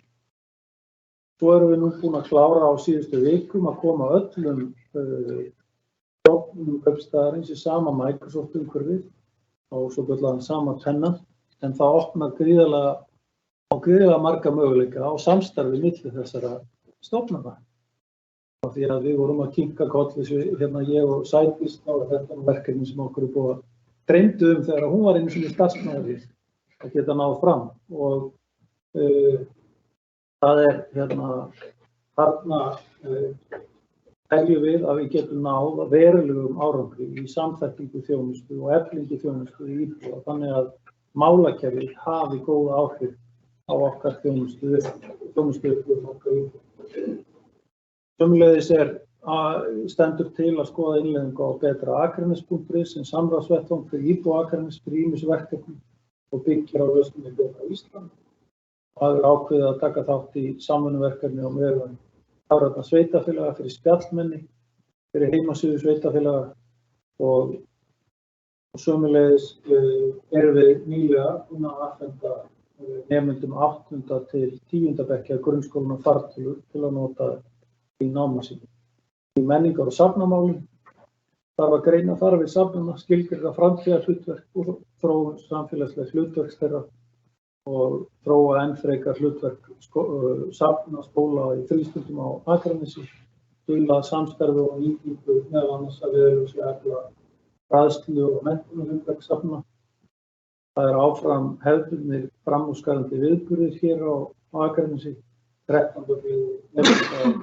sjómannadagur, 17. júní, ískidagar, vökudagar, jólatrésskemmtun og ýmislegt fleira svo eitthvað sem ásamt en í mannauðsmálum þá stendur til að innleiða rafrænt fræðsluefni og fræðslukerfi, útbúa rafræn námskeið fyrir nýja starfsmenn til að samræmda móttöku á starfsfólki, uppfæra fyrirleitur verkferla og kynna fyrir starfsmönnum, skoða og innleiða stjórnunarkerfi sem heldur jafnlaunakerfi, samhliða úttektar hjá okkur á því, kanna möguleika á að taka sérstakt mannauðskerfi. Sömuleiðis viljum við ná því upp að vera með rafræna undirritun ráðningarsamninga og koma á og gera áætlun öryggi og heilbrigði á vinnustað. Það í takt við löggjöf sem hefur sett á þessu sviði og þurfum við að klára að uppfylla það sem að okkur snýr í því. Og svo markvissar greiningar veikindaforfalla og fyrirbyggjandi aðgerðir ásamt því sem var rætt hér fyrir á fundunum sem snertir. Þetta svona það helsta sem í gangi inn á hinum einstöku sviðum og fyrirhugað að verði á nýju ári. En í fjárfestingum gert ráð fyrir nettó að verði farið í 2.211 milljóna fjárfestingar árinu 2023 og ég segi nettó af því að þarna móti eru tekjur af gatnagerðargjöldum. Fjárfestingar eru áfram verulegar á næstu árum. Þær breytingar hafa orðið á milli ára að hluti þessara fjárfestinga hefur verið tekin aðeins framar heldur en var gert ráð fyrir og flýtt. En í rauninni gert ráð fyrir sömu fjárfestingum annars voru inn í áætlunum. Það hafa komið inn einhverjar minni viðbætur sem að hafa verið gerðar en nettó gert ráð fyrir að fjárfesting í varanlegum rekstrarfjármunum verði nokkuð svigrúm og var kynnt í fyrri umræðu. Við höfum gert ráð fyrir að örlítil hækkun verði af tekjum af byggingarréttargjöldum sem vegur þá upp á móti að hluta til þeim auknu fjárfestingu sem hefur lagt út í. Þetta síðan rakið allt saman betur hér í þessari töflu sem hægt að sjá og verður meðal gagna sem verða send frá eftir fundin.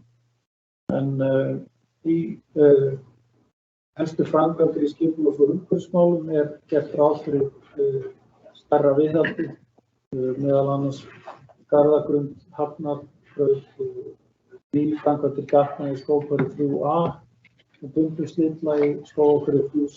Innan Sementsreit verður farið í fjárfestingar og uppbyggingu gatna. Haldið áfram í Flóahverfi. Það verður farið í sértækar aðgerðir að bæta umferðaröryggi og endurgerð heldur áfram á grunnskólalóðum, uppbygging samfélagsmiðstöðvar, áhalda og skósamóttöku Fjölið og Búkollu, leikskóli 6 deildar klárast, endurnýjun Sérálmu grundaskóla hefst, endurnýjun fyrstu hæð Brekkubæjarskóla hefst og framkvæmd íþróttamannvirkja og jaðarspökkum íþróttahúss og búningsklefar tekin í gegn og svo byrjað á Grendastöð.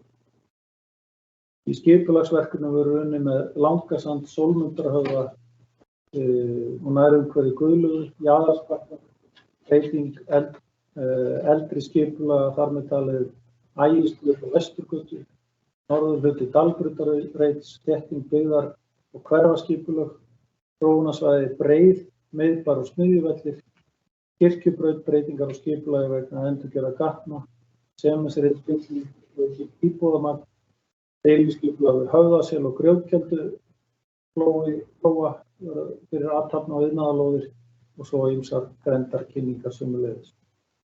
Í rekstrarverkefnum og skipulags- og umhverfissviði gert ráð fyrir útboð á orku, endurnýjun gatnalýsingar og brunavarnaráætlun og eitthvað sem nefnt ásamt víðtækum viðhaldsverkefnum stofnana sem að verða veruleg verkefni á nýju ári. Að öðru leyti hef ég kynnt þær fjárfestingar sem eru fyrirhugaðar á næstu árum og rakið hér á þessum myndum sem ég fletti hérna með rólegum hætti yfir fyrir umræðu.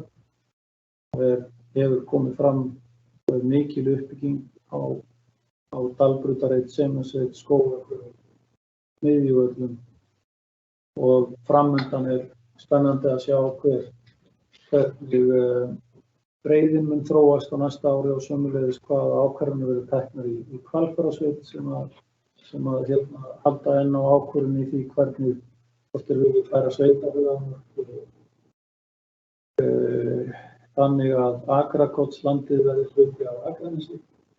Þá kemur til greiðsla á nýju ári á kaupum á þessu landi, verði það að veruleika og minnist ég sérstaklega á það vegna þess hér í fjárhagsáætlunar vinnum. Og áfram unnið með skólalóðirnar og má segja að þetta rammi inn með stórum dráttum það sem okkar áherslur á nýju ári. Og að þessu sögðu þá vil ég ramma þetta inn með að segja að á síðustu árum hefur skapast gott rými til fjárfestingar. Síðustu ár hefur rekstrarafkoma verið jákvæð og höfum við náð að sigla okkur vel í gegnum fyrst 2 dráttarár samhliða COVID en búin að vera vöxtur í samfélaginu í kjölfari hér á Akranesi. Ég mjög bjartsýnn á að verkefni sem hafa stuðlað að eflingu og atvinnumála munu skila sér í frekari sókn samfélagsins, svo sem Running Tide, hótel og baðlón, uppbygging grænna iðgarða, uppbygging á Breiðholti og Þingvelli, ásamt áhuga fjárfesta á ýmsum uppbyggingaverkefnum sem áhugavert að finna. Vissulega þurfum við að vera tilbúin að bregðast við ef einhver áföll verða, en það líka gott að vera í sókn og ætla sér að vera bjartsýnn. Forseti ágætu bæjarfulltrúar, ég vil þakka sviðsstjóra fjármála og þjónustusviðs, deildarstjóra fjármála og launa og deildarstjóra reikningshalds og greininga, aðalbókara, verkefnastjóra, sviðsstjórum, stjórningum og öðrum starfsmönnum sem hafa lagt hönd á plóg við að koma saman þessari metnaðarfullu fjárhagsáætlun.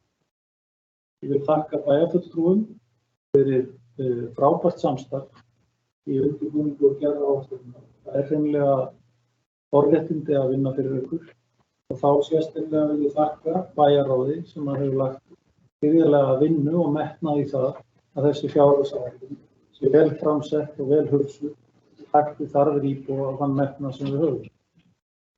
Og að þessu lögðu legg ég fram frumvarp að fjárhagsáætlun ársins 2023 og 3 ára áætlun 2024 til 2026 til síðari umræðu í bæjarstjórn. Forseti, ég hef lokið máli.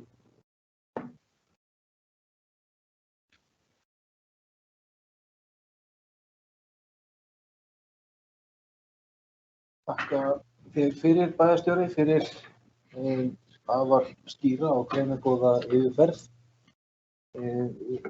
yfir fjárhagsáætlun 2023 og 3 ára áætlun 2026 sem hér lögð til síðari umræðu í bæjarstjórn og orðið laust. Bæjarfulltrúi Líf Lárusdóttir sem fær orðið. Gjörðu svo vel.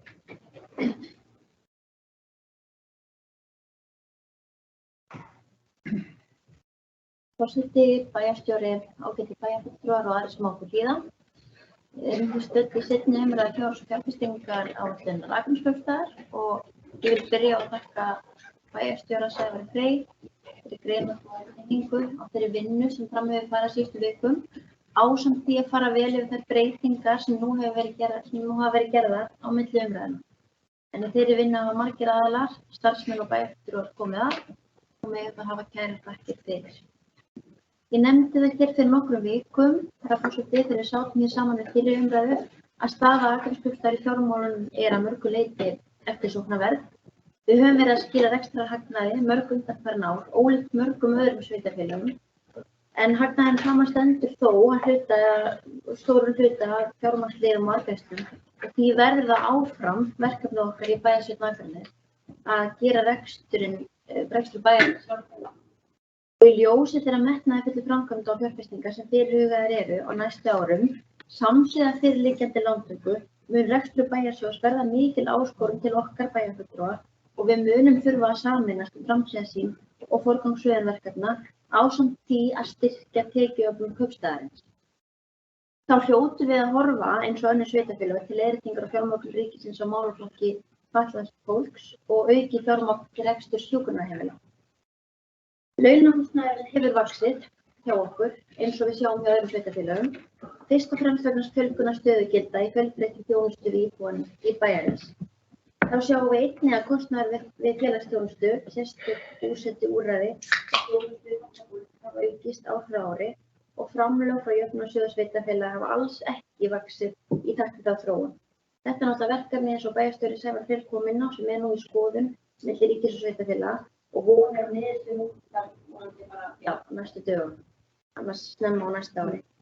Við bindum auðvitað mikla vonir við að þær niðurstöður leiði til leiðréttingar á þeirri ójöfnu stöðu sem uppi og ríkið komi í auknum mæli að fjármögnun þjónustunnar í samræmi við sínar skyldur. Fjárfestingar og framkvæmdaáætlunin gerir ráð fyrir fjárfestingum upp á rúmlega 2,5 milljarð sem sýnir glögglega metnað bæjarstjórnar til að halda áfram uppbyggingu mikilvægra innviða með það að markmiði að Akranes verði áfram í fremstu röð sveitarfélaga og bjóði upp á góða þjónustu fyrir íbúa á öllum aldri.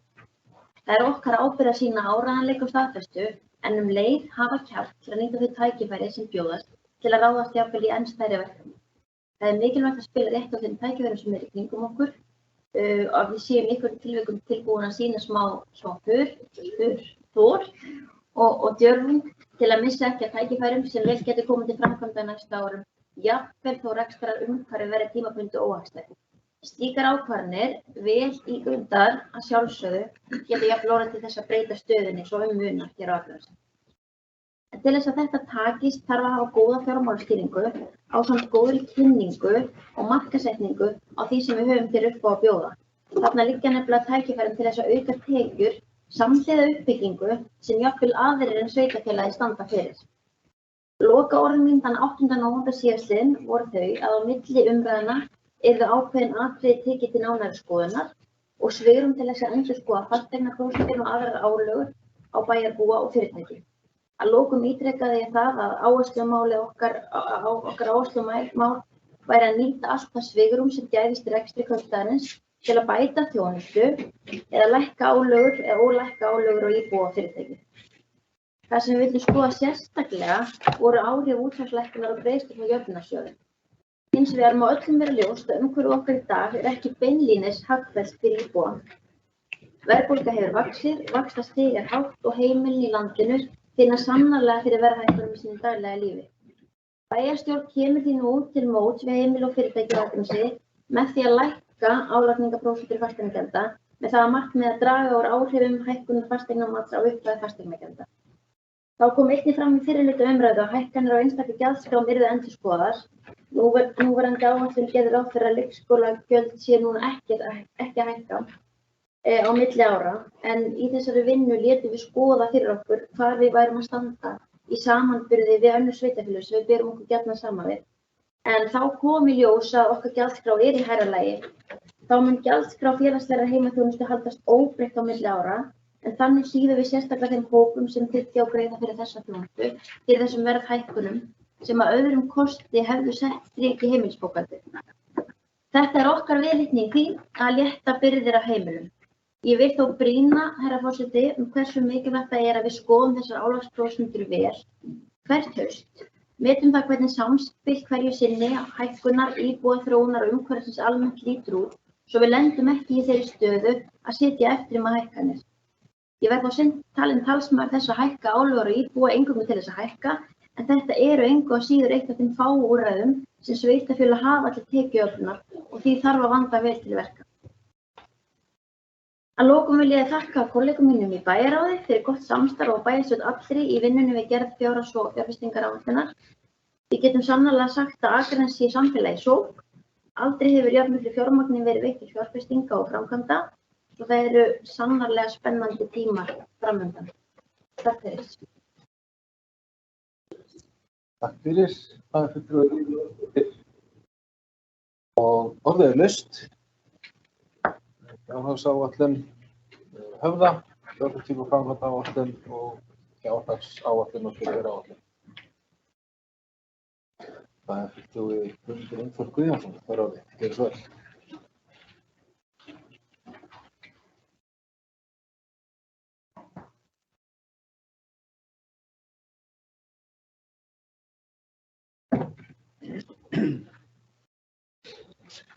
Forseti, bæjarstjórn, bæjarstjóri, ritari og aðrir ákveðnar líða.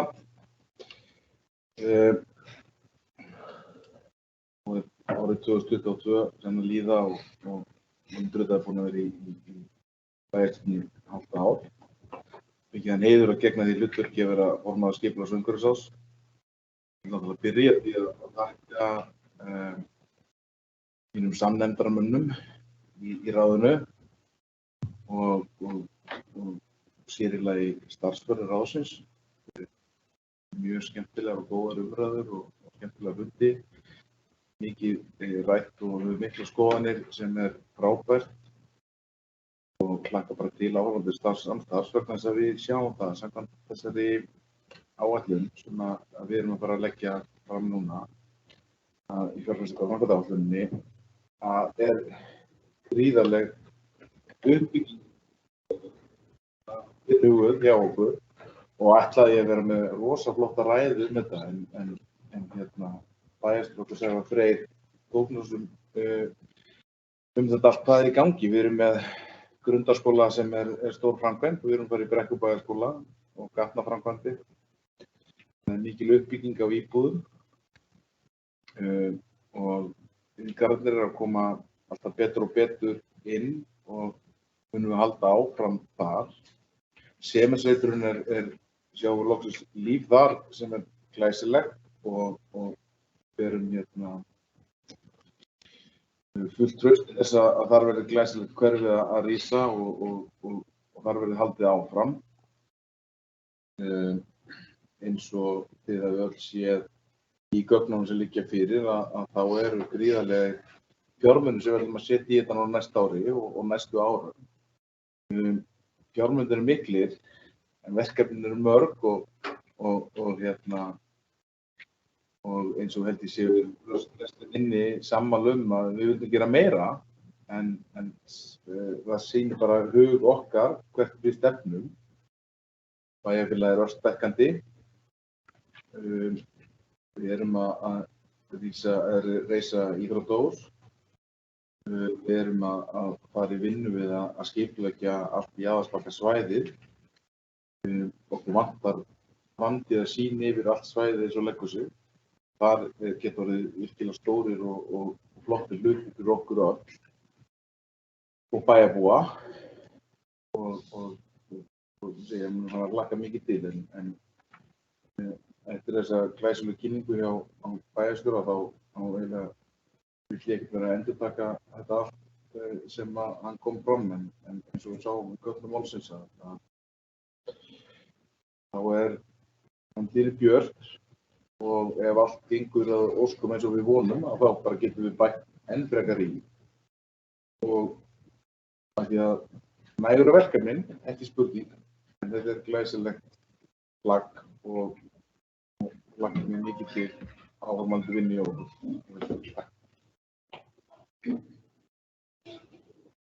Takk fyrir. Það fulltrúi Guðmundur Ingi Guðmundsson.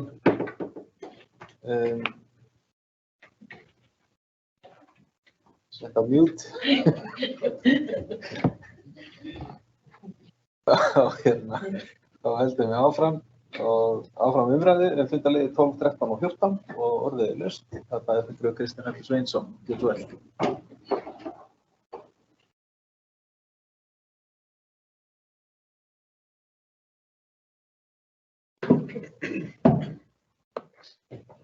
Forseti, ágætu bæjarfulltrúar og aðrir sem má hlýða. Ég byrjaði að þakka bæjarstjóra fyrir góða yfirferð hér á undan og eins formanni bæjarráðs og formanni skipunar umhverfisráðs. Nú liggur fyrir að samþykkja fjárhagsáætlun næsta árs 2023. Ég vil líka þakka bæjarráði, bæjarstjóra og starfsfólki fyrir þá miklu vinnu sem liggur að baki gerð þessa frumvarps. Ég ætla að fara yfir nokkur af þeim málum sem hafa verið viðfangsefni velferðar- og mannréttindasviðs undanfarið og verða áfram. Fyrst skal nefna húsnæðismál Fjölu og Búkollu. Sú starfsemi sem hefur verið í Akurhúsinu að Smiðjuvöllum 9 fyrir utan dómsmóttöku flytjast yfir götuna í húsið að Smiðjuvöllum 28. Þar hefur verið húsnæði til viðbótar við það pláss sem bærinn hafði þegar leigt undir hluta af starfsemi byggðar. Dómsmóttaka mun vera áfram á Smiðjuvöllum 9 og mun Búkolla opna í því húsi eftir að nauðsynlegar endurbætur hafa verið gerðar á því. Þar með búið að tryggja allri starfsemi Fjölu og Búkollu fyrirtækshúsnæði þangað til nýtt áhaldhús bæjarins þar sem Búkolla og dósamóttaka munu vera til framtíðar og samfélagsmiðstöðin að Dalbraut 8 verða tekin í notkun. Þessum mundir einmitt starfshópur byggingu Búkollu, dósamóttöku og áhaldahús að skila inn gögnum sem hægt verður að nota í undirbúningi útboðsmannvirkisins sem verður glæsilegt. Ég vil bara þakka þessum starfsfólki fyrir góða vinnu. Í honum sitja þeir bæjarfulltrúar ásamt starfsfólki. Það eru bæjarfulltrúar Einar Brandsson og bæjarfulltrúar Ragnar Sæmundsson. Þeirra vinna er til fyrirmyndar. Þetta verður góð aðstæða fyrir þessar starfsbyggðar. Sú vinna hefur farið fram í mikilli sátt og samvinnu starfsfólks umhverfis- og skipulagssviðs og stjórnendafélöginnar hér á undan. Einnig ber að nefna að starfshópur samfélagsmiðstöð hefur starfað á árinu. Þá hafa verið hugmyndafundir með hlutaðeigandi hópum, starfsfólki og stjórnendum þorpsins, hvers og starfsfólki og leiðbeinendum í félöginu. Sú vinna verður síðan notuð í frumhönnun á samfélagsmiðstöð og verða hagaðilar síðan kallar aftur á borðinu. Þetta skilur vonandi frábær áður sem hægt verður að nýta í hönnunarvinnu sem fer á stað af fullum krafti á næsta ári. Íbúðarúrræði fyrir fatlað fólk og skjólstæðingar bæjarins eða fyrir þá sem að búa í félagslegum íbúðum. Íbúar á Holtsflöt 9 eru fluttir í nýjar íbúðir að 43 þar sem leigufélagið Brák óhagnaðardrifið keypti íbúðir með sloppstyrk frá Akranesskaupstað. Auk þess keypti kaupstaðurinn eina íbúð sem aðstöð fyrir starfsmenn búsetunnar. Þannig að við höfum lokað fyrir búsetu sem var á Holtsflötinni og hún hefur fluttið yfir í að þjóðfélagi. Brák hefur einnig keypt 4 íbúðir af þjóðfélagi 5 sem munu nýtast fólki sem þarf búsetuúrræði. Þær munu væntanlega vera tilbúnar seinna á árinu og leigufélag aldraða og hagnaðardrifið leigufélag gerir ráð fyrir að klára sitt fjölbýlishús á árinu. Þar mun bærinn geta boðið saman við leigufélagið einhverjum íbúðum í félagslegu húsnæði á vegum bæjarins og öðrum sem bíða eftir nýjum íbúðum. Nýjar íbúðir í leiguhúsi. Það er fyrir sig að þá losnum eitthvað af því félagslegu húsnæði sem hægt er að úthluta nýju eftir þörfum. Og þá er stefnt að uppbygging íbúðakjarna í Skógarhverfi ef að lóðin sem að tekin hefur verið frá hentar til þess.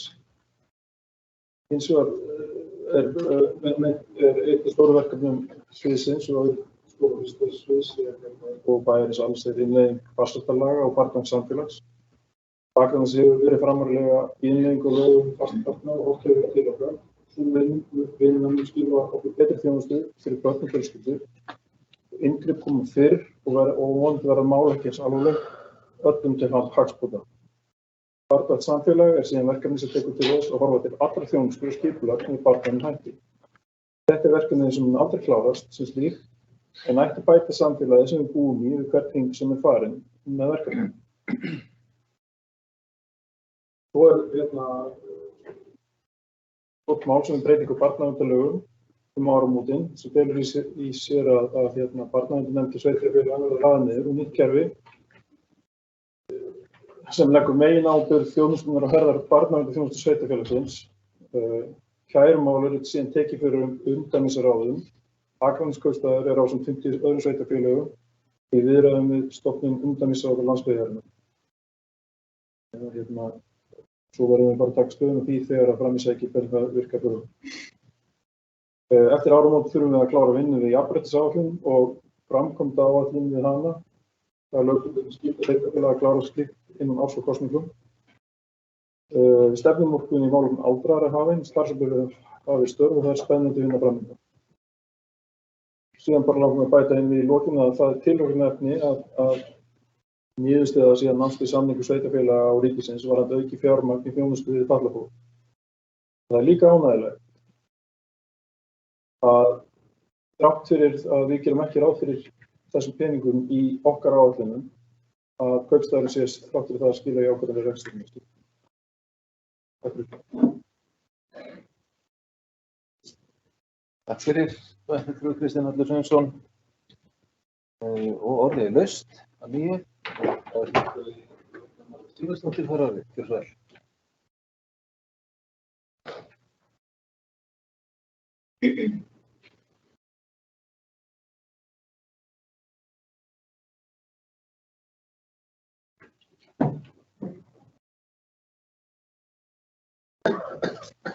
Forseti, ágætu bæjarfulltrúar, bæjarstjóri og aðrir sem að hlusta. Mig langar að þakka bæjarstjóranum okkar, Sævari Frey, fyrir góða yfirferð aftur með smávægilegum breytingum sem er vonandi gleðja íbúa Akraneskjördæmis. Það hefur við hæfi að renna yfir farin veg og verkefni skóla og frístundaráðs á þessum síðasta bæjarstjórnarfundi ársins, en jafnframt minna á þau verkefni sem hófust á síðasta kjörtímabili og koma til með að fylgja nýrri bæjarstjórn, að minnsta kosti út þetta kjörtímabil. Verkefnin eru mörg og fjárfestingarnar miklar. Til að byrja með langar mig að nefna opnun 2 deilda á nýja Garðaseli sem verður að teljast til einnar metnaðarfyllstu leikskólabyggingu landsins.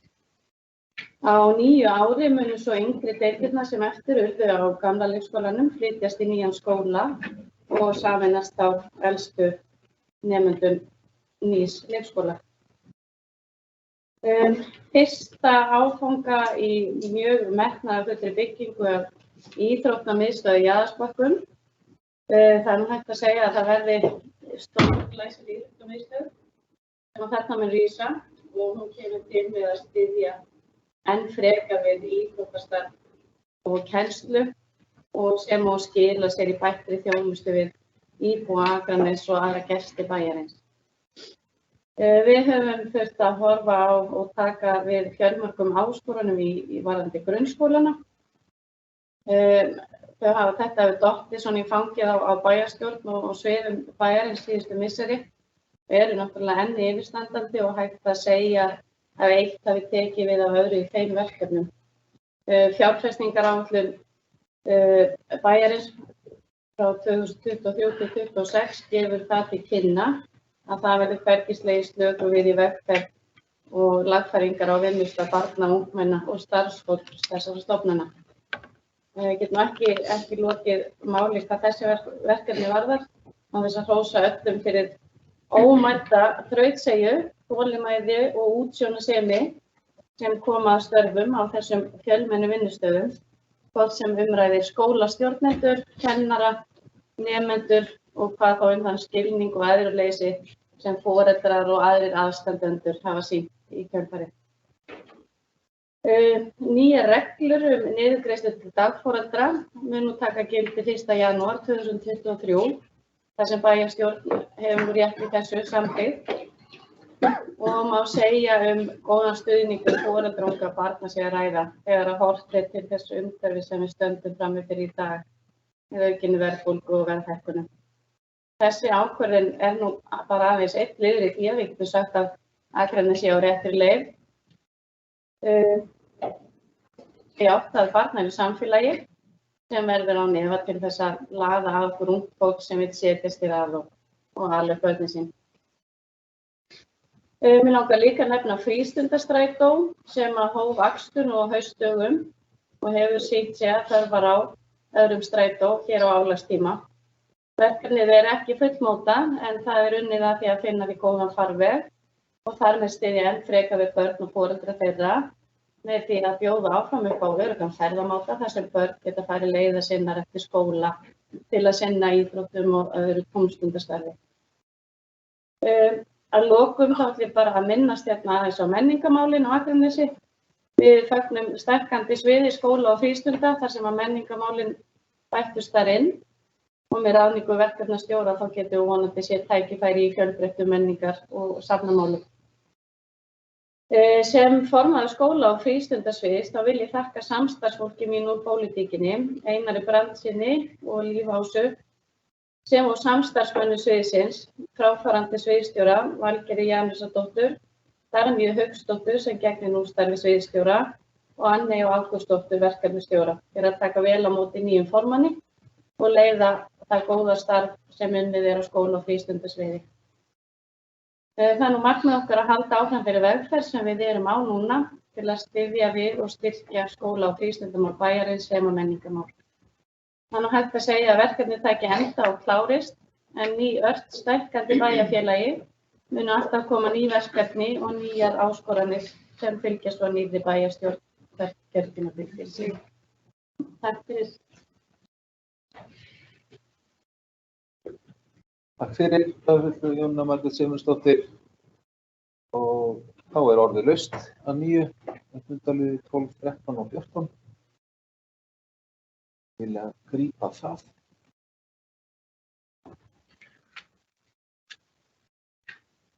Bæjarfulltrúi Ragnar D. Sæmundsson sem var orðið, gjörðu svo vel.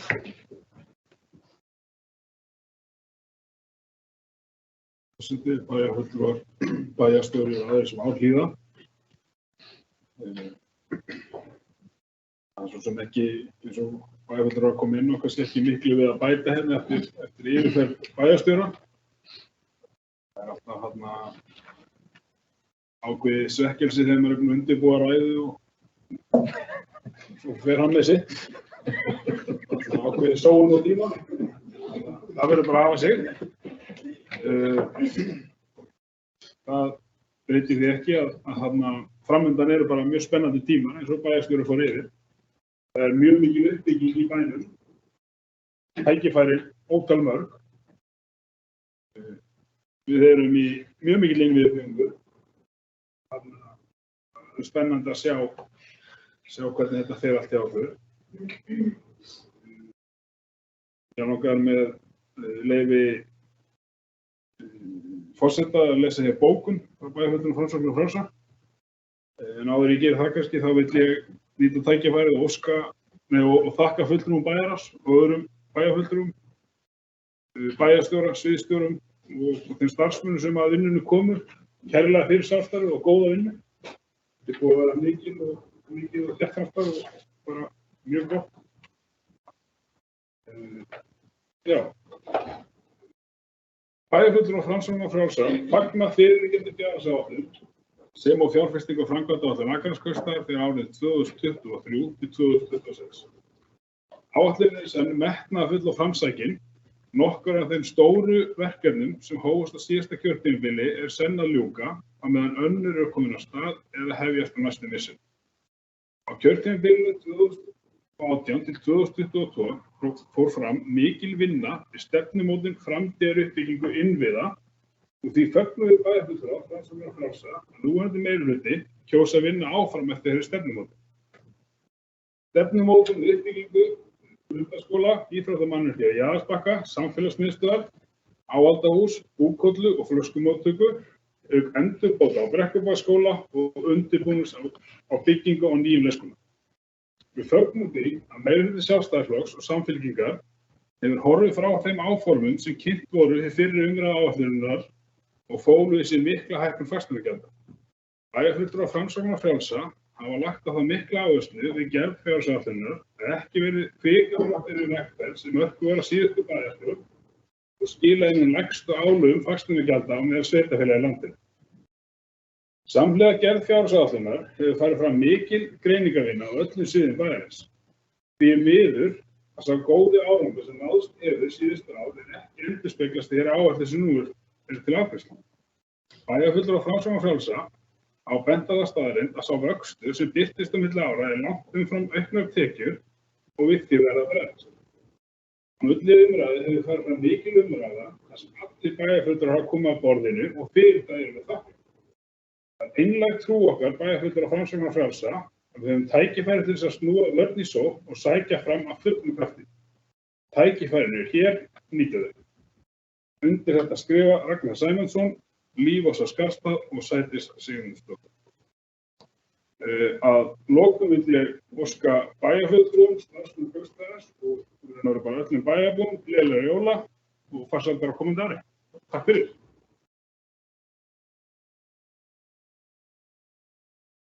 Takk fyrir, bæjarfulltrúi Ragnar D. Sæmundsson.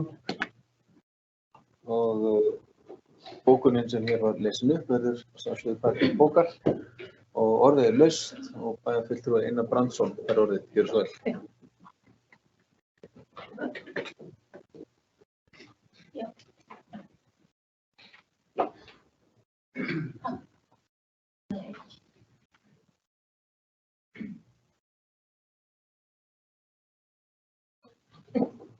Forseti og ágætu bæjarfulltrúar og aðrir sem á okkur hlýða. Ég ætla að byrja á því að tjá mig hérna sem stjórnarformaður Höfða og í miður að þá væri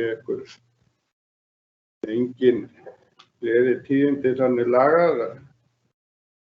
Það er ekkert í rauninni, það er engar breytingar hjá okkur á milli umræðna. Við sjáum ennþá ekkert á spilin hjá ríkisstjórninni. Í dag voru til umræðu í þinginu fjáraukalög og ég fletti svona aðeins í gegnum það og það er í rauninni ekkert sem að geta séð sem að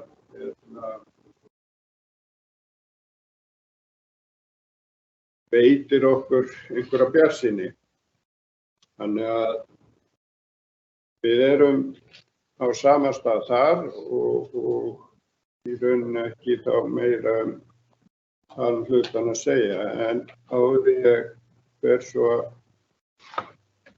yfir mína punkta, það er búið að ræða margt og nefna margt og kannski ekkert svo sem mikið við þetta bæta.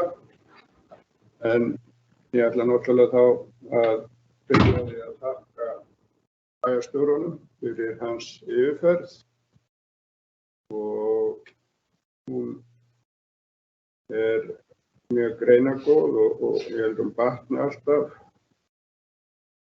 frá ári til árs og mjög skemmtileg tafla sem hann sýndi okkur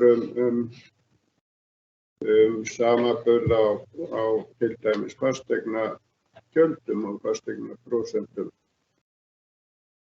Það sem að ég svona rak augun í þegar ég var að skoða þetta og þegar að maður las fréttir það að nú væri framtíðin björt og það væri búið að semja. Þannig að hugsanlega erum við ekki að fara inn í ár mikil átaka. Þannig að því leytinu til verður það ekki okkur kannski skaðlegt en ég verð að segja það, ég var fyrir smá áfalli þegar ég fór að reikna út hvað við hugsanlega myndum fá mikið meira peningum í okkar kistur við þessar launahækkanir en þegar að ég áttaði mig á því að útsvarsgreiðslurnar okkar þær í einar og sér duga ekki fyrir þeim launagreiðslum sem við finnum að hendi til okkar starfsmanna. Þannig að þar með fór sá draumur að okkar staða myndi batna. Þannig að eins og fram hefur komið kannski að það svolítið undarlegt í rauninni að við erum í þeirri stöðu að við erum með gott og velrekið sveitarfélag. En við erum með góða og velrekna skóla samkvæmt öllum samanburðum og leikskóla. Þannig að stofnanirnar okkar virðast koma vel út í þeim samanburði. En þegar við lítum á launagreiðslur sem hlutfall af tekjum hjá kaustanum, þá komum við frekar illa út. Þetta er svona við það maður játi sig sigraðan í þessu að reyna að skilja þetta, hvað það er sem að veldur því að þetta er svona. En sannarlega ættum við að geta haft einhver tækifæri þó þarna, en ég kem kannski betur inn aðeins seinna að þetta er ekki í rauninni kannski alltaf spurningin útgjöldin, heldur líka tekjurnar. En svona til þess að gefa aðeins mynd að þessu sem ég var að tala með laun og hlutfall af tekjum, að þá ég með í höndunum blað sem samanburður, það stendur hérna 7 stærstu sveitarfélagana. Þetta eru sveitarfélög sem eru búin að ganga frá fjárhagsáætlun ef ég skil það rétt. Þar kemur í ljós að árið 2022 launakostnaður þessara sveitarfélaga 55,9% að meðaltali, á meðan okkar var 60,2%. Þetta lækkar í áætlunum fyrir næsta ár hjá þessum 7 sveitarfélögum, í 55,4%. Á sama tíma erum við að hækka upp í 63,4%. Þannig að þetta alhlutinn, svo það sé sagt. Þetta eitthvað sem við getum held ég unnið með á næsta ári og árum. Hitt sem náttúrulega hefur stór áhrif á okkur eru tekjur. Við erum með hér fyrir framan okkur þá niðurstöðu sem við höfum samið eða komist að niðurstöðu að lækka fasteignaprósentuna, þannig að þá hækkun á fasteignaskatti einhver 10% af íbúðarhúsnæði. Við viljum í rauninni taka þátt í að keppa fólk og það hluta því að leggja ekki of miklar álögur á fólk. En við þurfum samt sem áður að hugsa þetta líka aðeins út frá því að við erum náttúrulega með eignir sem við þurfum að halda við og sannarlega höfum við ekki gert það síðustu árin og við höfum verið að fikta í fasteignaprósentinu síðustu árin. Þannig að frá 2016 þá reiknast mér til að við höfum afsalað okkur tekjur upp á 1,1 milljarð sem sirka svo upphæð sem við reiknum með að framkvæmdirnar við Síálmu Grundaskóla munu kosta. Þannig að þetta svolítið stór ákvörðun að taka að lækka álagningarprósentuna og þetta eru skattstofnanir okkar, 2 stærstu. Við sjáum burt frá jöfnunarsjóðsframlaginu, eru tengdar verðmætum. Annars vegar erum við að tala það að við borgum útsvar af launum og svo erum við að borga fasteignaskatt af verðmæti þeirra húseigna sem við eigum. Ég hef ekki hitt neinn allavega í þessu sveitarfélagi sem hefur ávarpað það að fara fikta í útsvarsprósentinu. Okkur það alveg heimilt, það bara ákveðið hámark, svo megum við lækka. Að það hefur engin orð á það að þegar hafa gengið yfir okkur launahækkanir að til þess svona að koma til móts við fólkið að þá þurfum við nú að lækka prósentuna. Þetta hefur engum dottið í hug, en það kannski má segja hálfgalið, sannilega séð, en okkur dettur það í hug og höfum gert að fikta í prósentunni á fasteignaskattinu. sem ekkert annað en verðmæti sem við eigum og að því að þau verða verðmætari að þá væri í rauninni hægt að segja ekkert ósanngjarnt að við þyrftum að borga meira af þeim. En við höfum tekið þessa umræðu fram og tilbaka og það einhvern veginn alltaf fyrsta krafa allavega íbúðareigenda og að lækka fasteignaprósentuna af því að fasteignamatið hafi hækkað svo mikið. En fasteignamatið hækkar af því að verð húsnæðis hækkar. Þannig að við þurfum að, mín skoðun svo og hefur styrst svona með árunum að þetta eitthvað sem við kannski þurfum að velta vel fyrir okkur. Hin hliðin á þeim pening það að við séum ekki með hærri álögur heldur en þau sveitarfélög sem við erum kannski að keppa við að fá fólk inn í bæinn okkar, þau setjast í rað og það hinn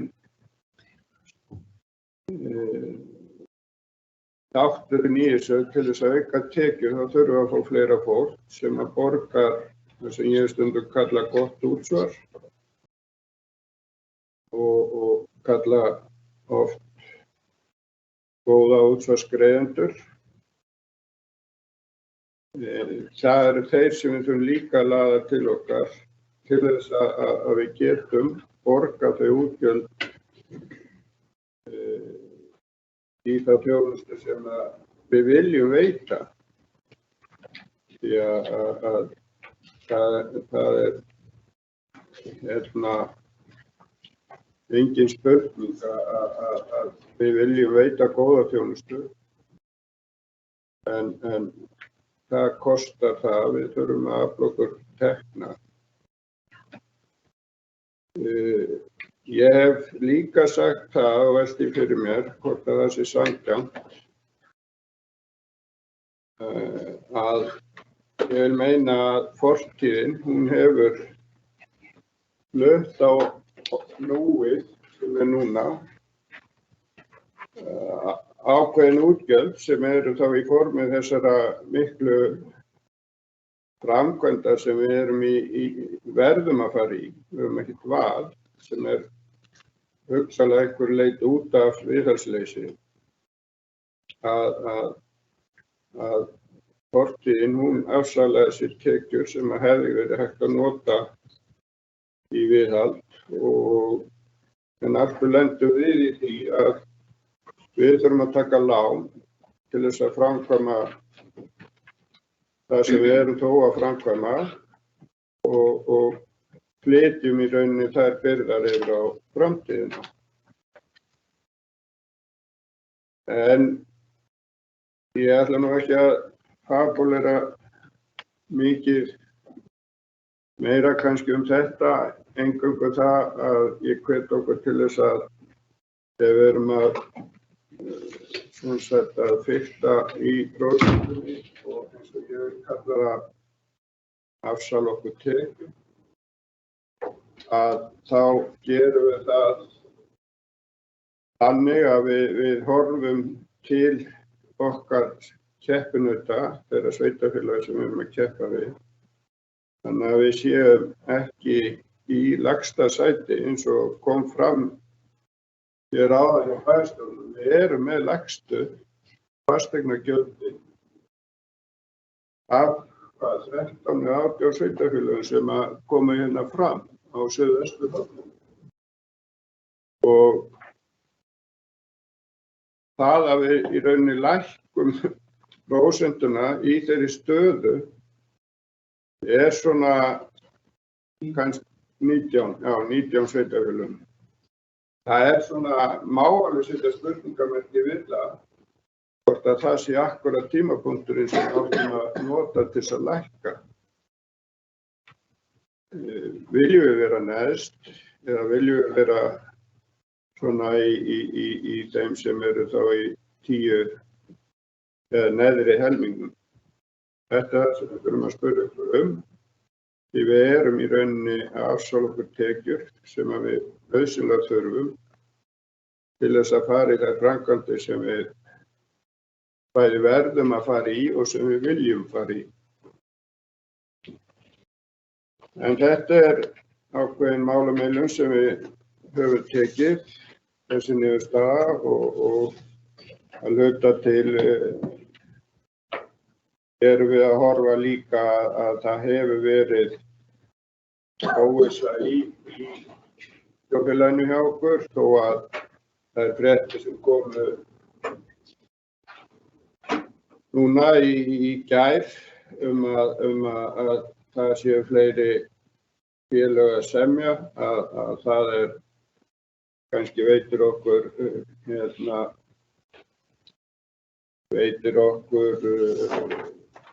betra umhverfi heldur en við kannski erum að reikna með.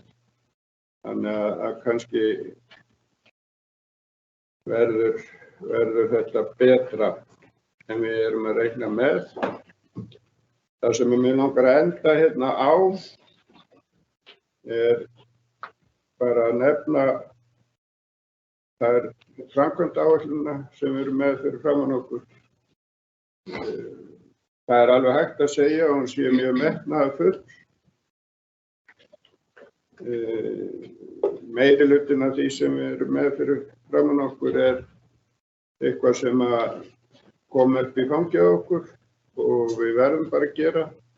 En okkur til hróss að þá höfum við ekki slegið af í því sem við höfum ákveðið. Þetta hefur einkennt síðustu bæjarstjórnar síðustu kjörtímabili og vonandi áfram núna. Við höfum verið mjög einhuga þær framkvæmdir sem við erum að fara í og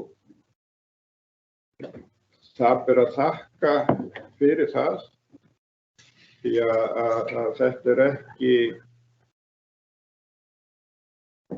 það væri alveg hægt að vera sem sagt í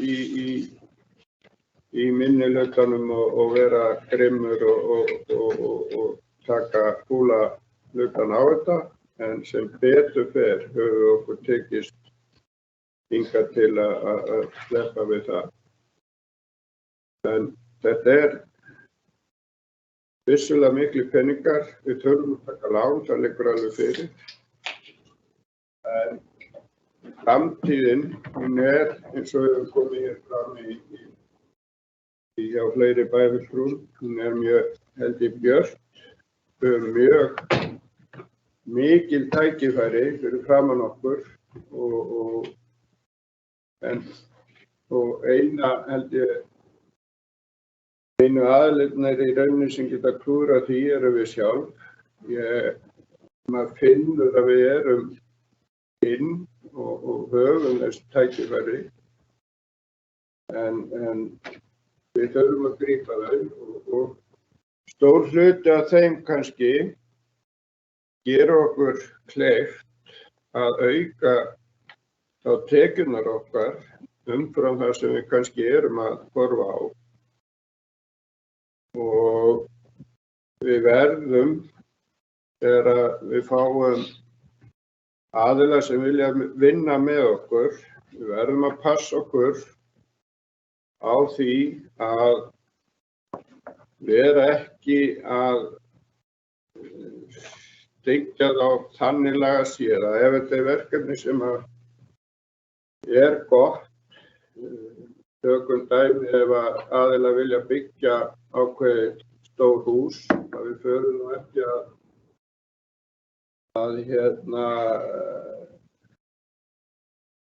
bæla mikið í því nema það sé mjög góð ástæða til þess að fara að láta og breyta sínum áformum. Því að ég myndi alltaf hvetja alla til þess að byggja eins mikið og hátt og hægt en ég veit að það er ákveðin takmörk. En það gefur okkur bara auknar tekjur ef að tækifærið er þannig að við geta byggt vel og mikið á ákveðnum lóðum. Og svo það sem við þurfum að muna að við verðum að tala vel bæinn okkar, hættum og reynum að koma í veg fyrir þessa neikvæðu umræðu sem alltaf götur bæjarins. Ég hef lagt mig fram það þegar ég fer í önnur sveitarfélög að kanna hvort að göturnar þar séu svona miklu betur en hjá okkur, en það ekki svo. Þannig að við skulum tala bæinn okkar, við erum best og getum orðið langbest. Og að lokum þá ætla ég bara að þakka ykkur öllum fyrir mjög gott samstarf. Ég ætla að þakka sérstaklega þeim bæjarfulltrúum sem ég hef starfað með í ráðum fyrir gott samstarf.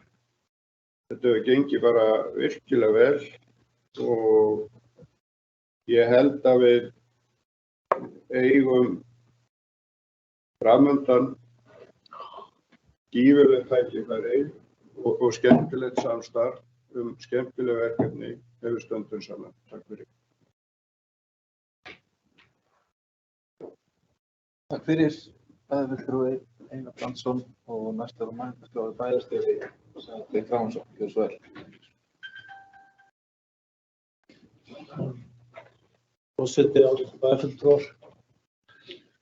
Fannst ég vera knúinn til þess að koma hérna upp þegar að bæjarfulltrúi Einar Brandsson ræðir götur okkar og segja skemmtilega sögu frá því þegar ég fékk sveitarfélagið Skagafjörð í heimsókn til mín núna nýverið.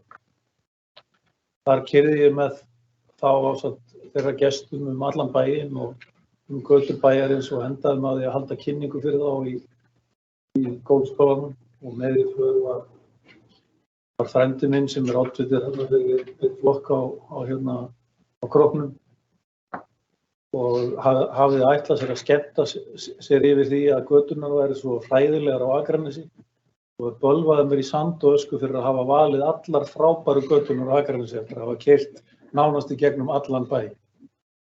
Og ég ætla nú bara að minna á það hvað við erum búin að vera stórhuga í uppbyggingu undanfarin ár. Vissulega einhver verkefni eftir. En við það að fara hér í gegnum hverja götuna á fætur öðrum sem við erum miklu stolti búin að laga, þá hefur við svo sannarlega að taka undir þau orð sem að bæjarfulltrúi Einar Brandsson kemur hér með að tala upp okkar bæ. Þetta bara verk sem við erum að vinna og göturnar eru meiri segja þessar sem eru örlítið gallaðar. Við ættum kannski að finna einhverja leið til að skreyta með einhverjum skemmtilegum hætti og þá ætlum við að búin að klára laga þetta. Við gera eitthvað fallegt. Takk fyrir sig.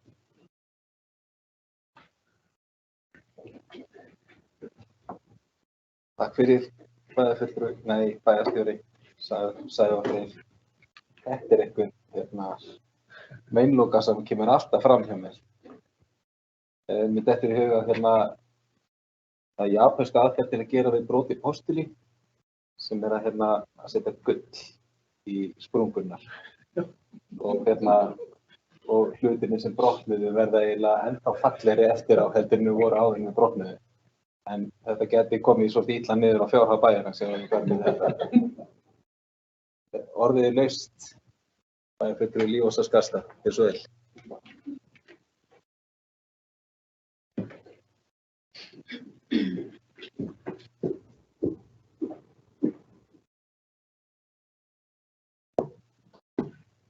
Forseti, bæjarfulltrúar og aðrir sem á hlýða. Ég ætla bara að byrja á því að fá að þakka bæjarstjóra Sævari Freyr fyrir einkar góða yfirferð. Eins og venjulega þá fyrst öðlast í skilning á fjármálum bæjarins þegar ég fæ flottu glæru kynningarnar af Sævars. Þar á undan þá ég alveg eins og bara fisk á þurru landi. Gerum grein fyrir því að ég ný, þannig að ég vona svona í lokum kjörtímabils að þá verði ég orðin rosalega klár í þessu. En takk kærlega fyrir. Eins og hér aðrir bæjarfulltrúar hafa komið inn á að þá þetta mjög glæsileg og metnaðarfull fjárhagsáætlun. Verkefnin sem framundan eru stór og fyrir liggur að aldrei hefur farið út eins miklar framkvæmdir og nú eru ráðgerðar. Taka þó þar fram að stór hluti þeirra verkefna koma ekki til að góðu eins og bæjarfulltrúi Einar Brandsson kom inn á, varðandi eins og Grundaskóla, loftgæðavandamál og Brekkubæjarskóla. Ég sem nýr bæjarfulltrúi hefði nú alveg viljað sleppa við þessi stóru verkefni og fá eitthvað svona skemmtilegri í hendurnar, en svona þetta og við þurfum bara að takast á þetta og gera þetta vel eins og við erum að gera og viljum hrósa öllum fyrir þá góðu vinnu sem hefur verið. Ég vil svo fá að þakka samstarfsfélögum mínum í bæjarstjórn og þá sérstaklega samfélögum mínum í skóla frístundaræði fyrir gott samstarf. Það hefur verið gott að vinna með þessum góða hópi og sjá hvernig okkar ólíku raddir einhvern veginn ná að finna saman og bara vinna góða vinnu. Í kosningabaráttunni í vor að þá skrifaði nú nokkrar greinar í Skessuhorn og ein af þeim greinum sem ég skrifaði var akkurat svona drauma bæjarstjórn. Og með leyfi forseta, þá að lesa pínu hérna. Ég skrifa hér, við þurfum að tryggja uppbyggilega og jákvæða menningu innan bæjarstjórnar þar sem virðing og samvinna eru hornsteinar samstarfsins. Þar sem skoðanir annarra eru virtar en ekki lítilsvirtar. Þar sem allir eiga rödd og allir hafa rétt á að tjá sig án hættu á að verða smánaðar eða heitur. Öll erum við ólík og komum úr mismunandi áttum en við eigum það sameiginlegt að vilja vinna í þágu okkar góða samfélags. Við erum meðvituð mikilvægi þess að skiptast á skoðunum og gefum okkur tíma til að hlusta og komast að sameiginlegri niðurstöðu sem flestum hugnast. Okkur kann að greina á hvernig við förum að því og á hvað við viljum leggja áherslu, en þegar mest á reynir erum við sammála ansi margt. Sýnum að framsæknum þor að vinna saman sem ein heild en ekki sem tvísturu hjörð.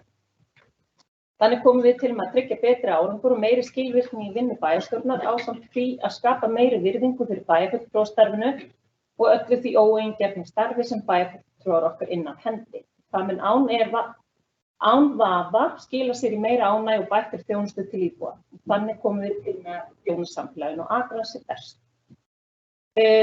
Tilvíkur. Ég vil bara segja að ég engar ánægð með það sem ég skrifaði hef ég séð bara raungerast hér í bæjarstjórn. Ég mjög ánægð með þennan hóp sem að hér í dag. Við erum ólíkar skoðanir og þrátt fyrir ýmis skoðanaskipti sem að vera hér á bæjarstjórnarfundum og ráðsfundum að þá virðingin alltaf til staðar og það ekki sjálfgefið. Þannig að bara við hrósa okkur fyrir það. Þannig að við erum hérna í rauninni þessi kardumommubær sem var hérna í kosningabaráttunni í vor, það að raungerast. Að öllu gamni slepptu að þá vil ég svo bara þakka kærlega fyrir síðastliðið hálfa ár og óska okkur öllum gleðilegra jóla, öllum starfsmönnum og sviðsstjórum og já, takk kærlega fyrir. Fyrir Ívarsskarðsta og orðið þá laust.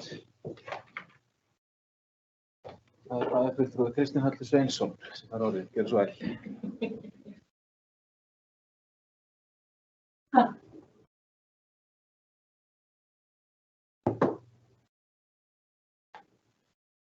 Forseti, ágætu bæjarfulltrúar. Ég tækifæri hérna, ég ætla að lesa bók bæjarfulltrúa sjálfstæðisflokksins við afgreiðslu fjárhagsáætlunar Akraneskuftar 2023-2026. Ég ætla bara að byrja því að þakka bæjarfulltrúum fyrir samstarfið árinu og félögum í velferðar- og mannréttindaráði fyrir gott samstarf.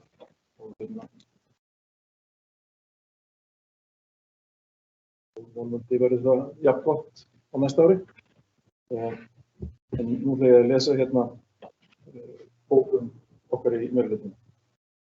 Sú fjárhagsáætlun sem hér lögð fram til afgreiðslu í bæjarstjórn inniheldur skýra framtíðarsýn metnaðarfulla uppbyggingu og öfluga þjónustu Akraneskuftar sem byggir á ábyrgri fjármálastjórn og traustum rekstri. Engum dylst að á undanförnum árum hefur samdráttur átt sér stað í íslensku efnahagslífi og enn sér ekki fyrir endan á þeirri þróun. Ábyrgð festa í fjármálastjórn Akraneskaupstaðar langa hríð hefur hins vegar tryggt það að fjárhagsstaða kaupstaðarins sterk og skapar möguleika til að sækja fram íbúum á Akranesi til heilla. Í fjárhagsáætlun ársins 2023 gert ráð fyrir að rekstrarafkoma A-hluta bæjarsjóðs verði jákvæð rúmar 252 milljónir króna og að rekstrarafkoma A- og B-hluta verði jákvæð samtals rúmar 142 milljónir króna. Á sama tíma gerir fjárfestinga- og framkvæmdaáætlun ráð fyrir fjárfestingu upp á rúmlega 2,5 milljarða króna sem sýnir glögglega metnað bæjarstjórnar til að halda áfram uppbyggingu mikilvægra innviða en það markmiði að Akranes verði áfram í fremstu röð sveitarfélaga í að bjóða upp á góða þjónustu fyrir íbúa á öllum aldri. Eins og áður sagði efnahagslíf á Íslandi í þrengingu. Verðbólga hefur vaxið, vaxtastig hátt og heimilin í landinu finna sannarlega fyrir verðhækkunum í sínu daglega lífi. Bæjarstjórn kemur til móts við heimili og fyrirtæki á Akranesi með því að lækka álögur og fasteignagjöld. Með það markmiði að draga úr áhrifum hækkunar fasteignamats á upphæð fasteignagjöld. Leikskólagjöld hækka ekkert á milli ára og sama gildir gjaldskrár félagslegar heimaþjónustu. Þannig hlífum við sérstaklega þeim hópum sem þiggja og greiða fyrir þessa þjónustu fyrir verðhækkunum sem að öðrum kosti höfðu áhrif á heimilisbókhaldið. Vissulega ýmis atriði í rekstri kaupstaðarins sem þarfnast skoðunar. Launakostnaður hefur farið vaxandi á undanförnum árum hjá Akraneskaupstað eins og hjá öðrum sveitarfélögum, fyrst og fremst vegna fjölgunar stöðugilda í fjölbreyttri þjónustu bæjarins.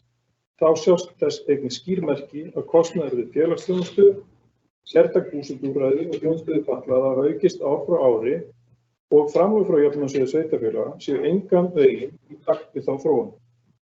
Þetta verkefni sem í skoðun og vonir á niðurstöðu úttektar á kostnaðarskiptingu vegna málefna fatlaðra snemma á næsta ári. Við bindum vonir við að þær niðurstöður leiði til leiðréttingar á þeirri ójöfnu stöðu sem uppi og að ríkið komi í auknum mæli að fjármögnun þjónustunnar í samræmi við sínar skyldur. En Akranes sannarlega samfélagið sókn. Aldrei hefur jafnmiklu fjármagni verið veitt til fjárfestinga og framkvæmda og við erum hvergi nærri hætt.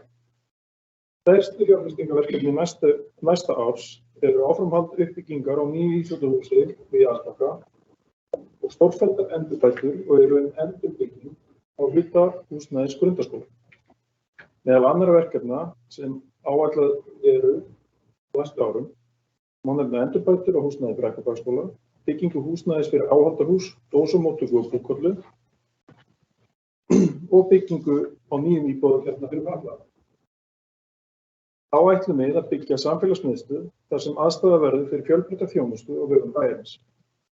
Þá má einnig nefna að á næstu árum verður unnið að verulegum framkvæmdum í gatnagerð en í fjárfestingaráætlunum gert ráð fyrir að á árinu 2023 verði lagðar nýjar götur fyrir 600 milljónir króna.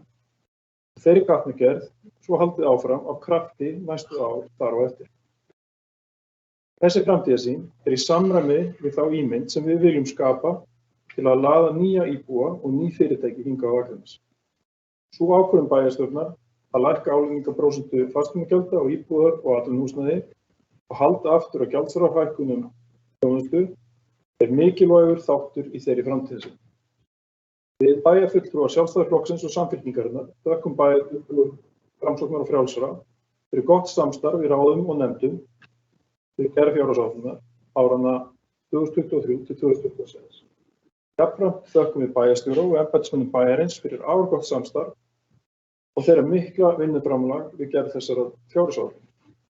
Sú fjárhagsáætlun sem hér liggur fyrir blæs okkur bjartsýni í brjóst og við hlökkum til að starfa á eftir henni á næstu árum.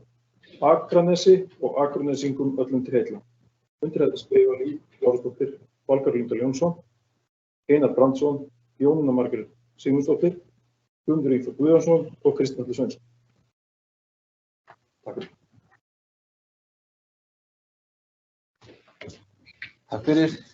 Fulltrúi Kristinn Atli Sveinsson og þessi bókun verður færð í fundargerð orðið laust að nýju og bæjarfulltrúi Sædís Alexía Sigurðardóttir.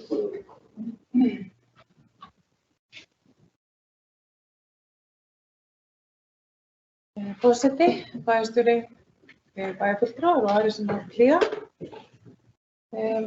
Mér langaði nú bara, ég er svo sem ekki miklu við að bæta eftir því sem er búið að fara hér fram. Kannski þakka þér, Sævar, fyrir rosa góða yfirferð, eins og alltaf. Og það fyllir svona stolti að sjá hvað við erum að fara að gera í bæjarfélaginu okkar. Það er alveg mjög mikið framöndan og bara verður mjög spennandi næstu 4 árin hjá okkur í bæjarstjórn að fylgja þessum málum eftir. Mér langaði líka bara svona þess að ávarpa það að samstarfi hefur verið mjög ánægjulegt í bæjarstjórn.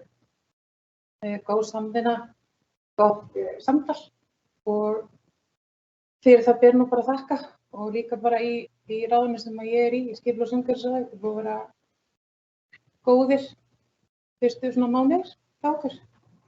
Og ég tek undir með þér, bæjarfulltrúi Ingþór, að það er af ýmsu að taka og umræður hafa verið mjög fjölbreyttar.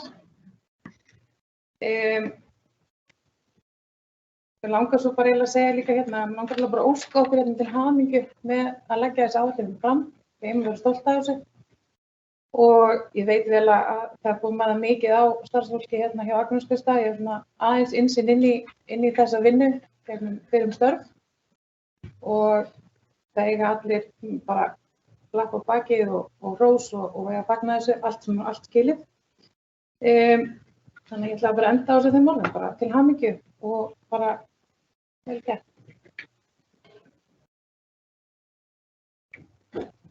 Takk fyrir bæjarfulltrúi Sædís Alexía Sigurðardóttir. Fleiri sem vilja taka til máls undir fundarliðum 12, 13 og 14?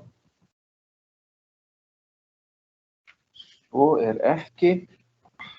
Þá göngum við til bæjarfulltrúi Ragnar B. Sæmundsson sem bara orðið. Gjörðu svo vel.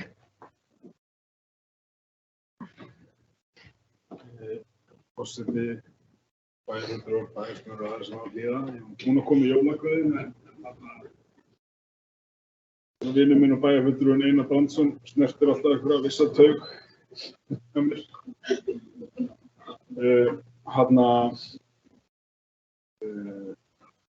Já, ég er ekki sammála honum með þegar hann talar að fortíðin taki að láni og framtíðin borgi.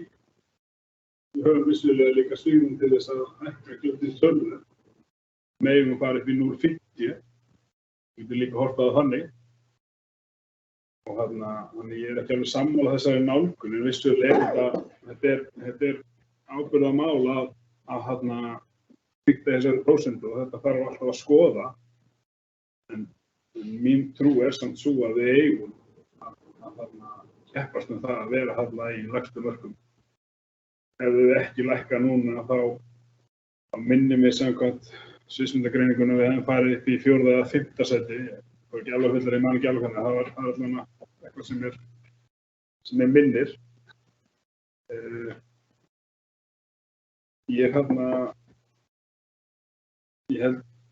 Ég bara byrst afsökunar að ég verið að misskilja það, en mér fannst bæjarfulltrúi Einar Brandsson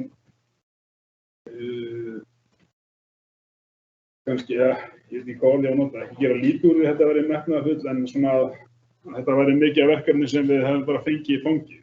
Mér finnst þessi framkvæmdaáætlun mjög metnaðarfull og vissulega eru þarna verkefni sem við fengum í fangið, en stór hluti líka, eins og hefur oft komið fram, bara heimatilbúnar ástæður. Skortur á viðhaldi, við tökum til dæmis bara grundaskóla, almenna. Það er bara hluti af því verkefni sem við fengum í fangið. Það er gamla byggingin. Hækkunin og það er bara hluti sem við erum að bregðast við fjölgun í skólanum og breytinga á annað. Og bara aðlaga raunar skólahúsnæði af nútíma kennsluárum, aukning í stóðrýmum og annað. Ef við tökum Brekkubæjarskóla þá náttúrulega var þessi brunni, en skulum samt ekki gleyma því að áður en kviknaði í þá að búa innsigla stofun sem brann og 2 aðrar.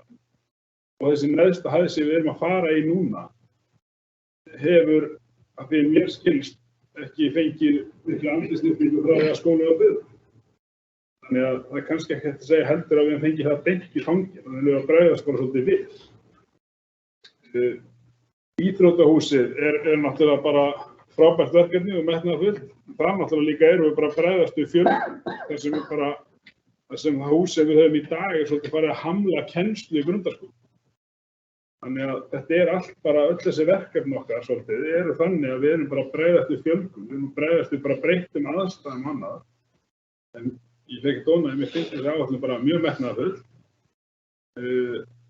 Mér finnst bara þessi bæjarstjórn og allir sem hafa komið að þessu, bara hafa staðið sig gríðarlega vel.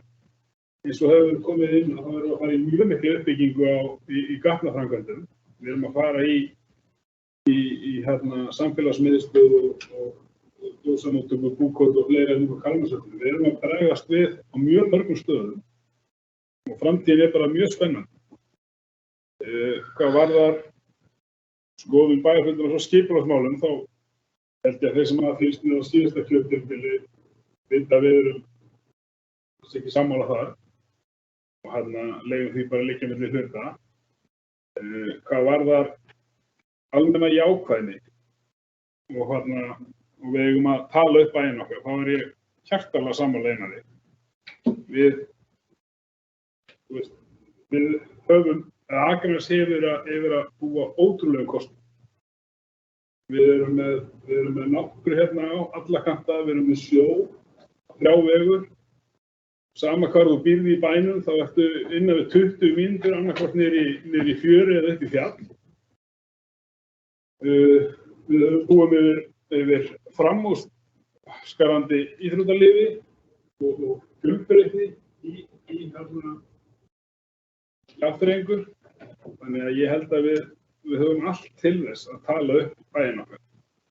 En svona aðeins til þess að skjóta á félagi minn Einar Brandsson í aðdraganda jóla, þá vil ég biðja að renna aftur yfir kosningavídeó Sjálfstæðisflokksins fyrir síðustu kosningar þegar við drógum gatnakerfi og tala fallega Gunnar.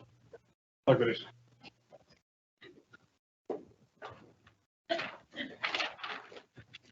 Fyrir bæjarfulltrúi Ragnar B. Sæmundsson. Orðið er laust og mig grunar að, já, það er bæjarfulltrúi Einar Brandsson. Orðið. Gjörðu svo vel.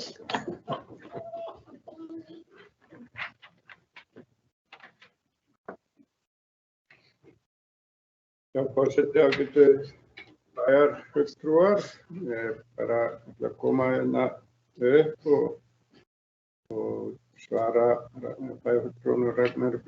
Sæmundssoni. Ég held að hann hafi misskilið mig ef hann heldur að ég hafi ekki talið að þetta væri metnaðarfullar áætlanir hjá mér. Ég kannski nýtti aðeins í það að það sem að maður fær kannski svona í fangið, að það kannski er ekki hægt að taka inn í það mengi, en allt annað sem við erum að gera er metnaðarfullt og það er mjög metnaðarfull uppbygging á grundaskóla sem að kemur í kjölfar þess sem við fengum í fangið og á kannski hér bæjarfulltrúi Ragnar B. Sæmundsson alveg skilið hrós fyrir að hafa leitt það verkefni á síðasta kjörtímabili. En það var svona smá fiðringur sem ég fékk þegar Ragnar B. Sæmundsson bæjarfulltrúi byrjaði hérna. Ég hugsaði augnablik það hvort að ég væri komin í minnihluta og hann í meirihluta. En svo svona jafnaði mig á því að við erum bara saman í þessu og tökumst á í umræðinni en ég held við séum alveg sammála það að það er mjög mikill metnaður í því sem að framundan er. Hvað varðar fræga vídeó, þá var það svona bara létt áminning það að eitt af kannski þeim takmörkum kjörtímabilsins að við náum að malbika spottan upp í skógrækt. Það var nú kannski aðalega sá punktur sem þannig að bæjarfulltrúinn Ragnar B. Sæmundsson, hann getur minnt mig á það öll árin sem við eigum eftir að þessu kjörtímabili hvernig við ætlum að malbika upp í skógrækt, og þá sný ég mig við og horfi á minn mann í skipulags- og umhverfisráði og biðla til hans að þetta verði sett á dagskrá. Takk fyrir. Takk fyrir, bæjarfulltrúi Einar Brandsson. Borðið er laust. Bæjarfulltrúi Líf Lárusdóttir, fara orðið, gjörðu svo vel.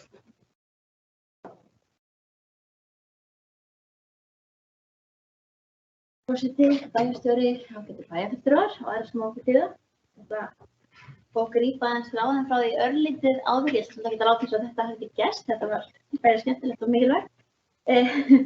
En mörgum bæjarfulltrúum hefur nú seinnipartinn verið rætt gott samstarf og vildi ég bara aðeins fá að koma upp og fylgja því eftir, og ég vil bara koma fram og við langar bara að segja að það hefur bara skinið í gegn gott hugafar, metnaður og góður samstarfsvilji hjá minnihlutanum, og fyrir það ber bara sérstaklega að þakka, og það er ótrúlega gott og ég tek undir það mikilvægi þess að við getum sest niður, við skiptum þess á skoðunum og við erum ekki alltaf sammála, en við berum verið ykkur fyrir skoðunum annarra og ég vil bara að þið heyra það. Takk fyrir það.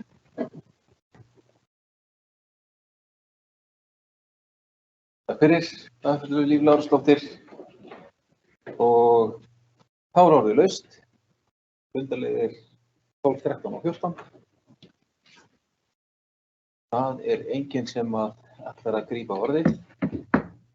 Þá göngum við til atkvæðagreiðslu. Þetta verður slatti af atkvæðagreiðslum, skal ég segja ykkur. Þannig að ég bið ykkur að fyrsta atkvæðahendina og hafa hana tilbúna, þannig að hér hefst lesturinn. Í fyrsta lagi það 12. fundarliður, fjárhagsáætlun Höfða 2023 til 2026, og ég bið þá sem að samþykkja fjárhagsáætlun Höfða vegna ársins 2023 og 3 ára áætlun vegna tímabilsins 2024 til og með 2026 að gjöra svo að gefa merki. Hún er samþykkt með 9 atkvæðum. Í öðru lagi það þá 13. fundarliður, fjárfestinga- og framkvæmdaáætlun 2023 til 2026, og ég bið þá sem að samþykkja fjárfestinga- og framkvæmdaáætlun vegna ársins 2023 og 3 ára áætlun vegna tímabilsins 2024 til og með 2026 að gjöra svo að gefa merki. Hún er samþykkt með 9 atkvæðum. Þá það 14. fundarliður. Ég hef ekki tölu á því hversu margar þessar atkvæðagreiðslur verða, vegna þess að hér eru undir mjög margar tillögur og við verðum að greiða atkvæði hverja og eina þeirra. Þess að fjárhagsáætlun 2023 og 3 ára áætlun vegna tímabilsins 2024 til 2026 og meðfylgjandi tillögur. Og þá í fyrsta lagi, við byrjum á tillögunum og endum svo á áætluninni sjálfri í heild sinni. Þá það í fyrsta lagi álagning gjalda 2023 og hér er tillaga bókun. Bæjarstjórn Akraness samþykkir að eftirfarandi forsendur verði lagðar til grundvallar álagningu útsvars, fasteignagjalda og lóðarleigu á árinu 2023. Þar það liður A, álagning útsvars verði 14,52% vegna launa ársins 2023. Þessi samþykkja þetta, gjör svo að gefa merki. Það er samþykkt með 9 atkvæðum. Þá það B, álagningarprósentur vegna fasteignaskatts. Þær verði í fyrsta lagi 0,2306% af álagningarstofni íbúðarhúsa ásamt lóðarleiguréttindum, erfðafestu landa og jarðeigna. Samkvæmt A-lið 3. grein laga nr. 4 frá 1995 tekjustofna sveitarfélaga. Þeir að ræða lækkun frá fyrra ári þegar prósentan var 0,2514%.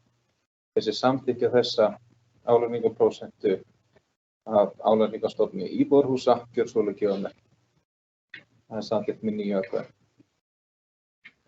Í öðru lagi 1,32% af öllum fasteignum samkvæmt B-lið 3. greinar laga nr. 4 frá 1995 tekjustofna sveitarfélaga. Þessi prósent er óbreytt frá fyrra ári. Þessi samþykkja þessa prósentu á B-liðinn gjörsamlega gefa merki. Það er samþykkt með 9 atkvæðum. Þá er í þriðja lagi 1,3718% af öllum öðrum fasteignum samkvæmt C-lið 3. greinar laga nr. 4 1995 tekjustofna sveitarfélaga. Þessi prósenta lækkar þá úr 1,4%. Þessi samþykkja þetta gjörsamlega gefa merki. Það er samþykkt með 9 atkvæðum. C. Sorphreinsunargjald verður komið 19.256 fyrir hverja íbúð miðað við 2 sorptunnur og sorpeyðingargjald vegna íbúðarhúsnæðis verður komið 16.422 miðað við 2 tunnur. Gjöldin verði innheimt með fasteignagjöldum. Þessi gjaldskrá er óbreytt frá fyrra ári. Þessi samþykkja þessa gjaldskrá gjörsamlega gefa merki. Samþykkt með 9 atkvæðum. D.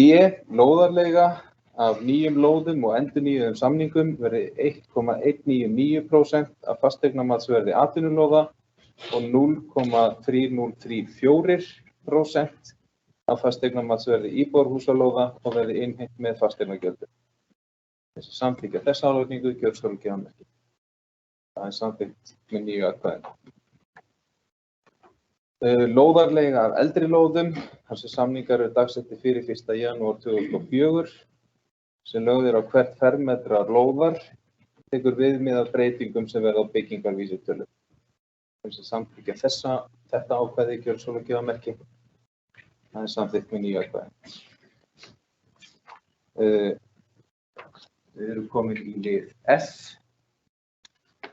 Þar sem að tillaga er að gjalddagar fasteignagjalda á árinu 2023 verði 15. janúar, febrúar, mars, apríl, maí, júní, júlí, ágúst, september og október.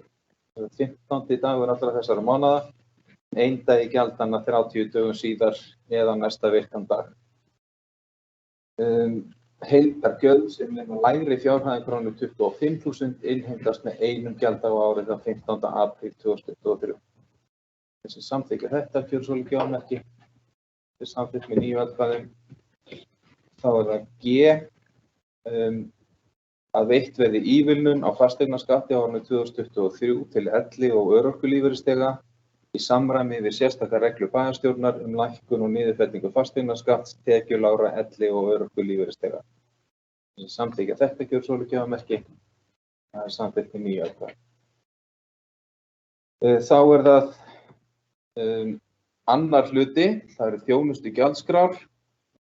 Samkvæmt samþykktum bæjarstjórnar Akraness hækka þjónustugjaldskrár Akranesskaupstaðar 1. janúar ár hvert í samræmi við áætlaða hækkun vísitölu neysluverðs samkvæmt forsendum fjárhagsáætlunar sem byggir á þjóðhagsspá Hagstofu Íslands.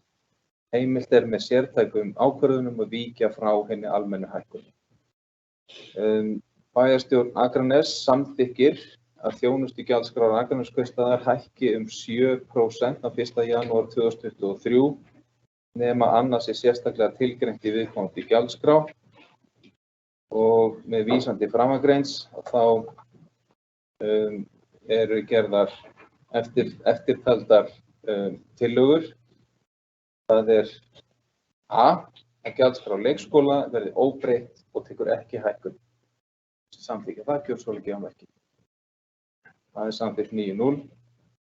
Gjaldskrá vegna skólamáltíða tekur almennri hækkun. Samþykkja það gjörsamlega gefa merki. Það er samþykkt 9-0. Gjaldskrá frístundar tekur almennri hækkun. Það er samþykkt 9-0.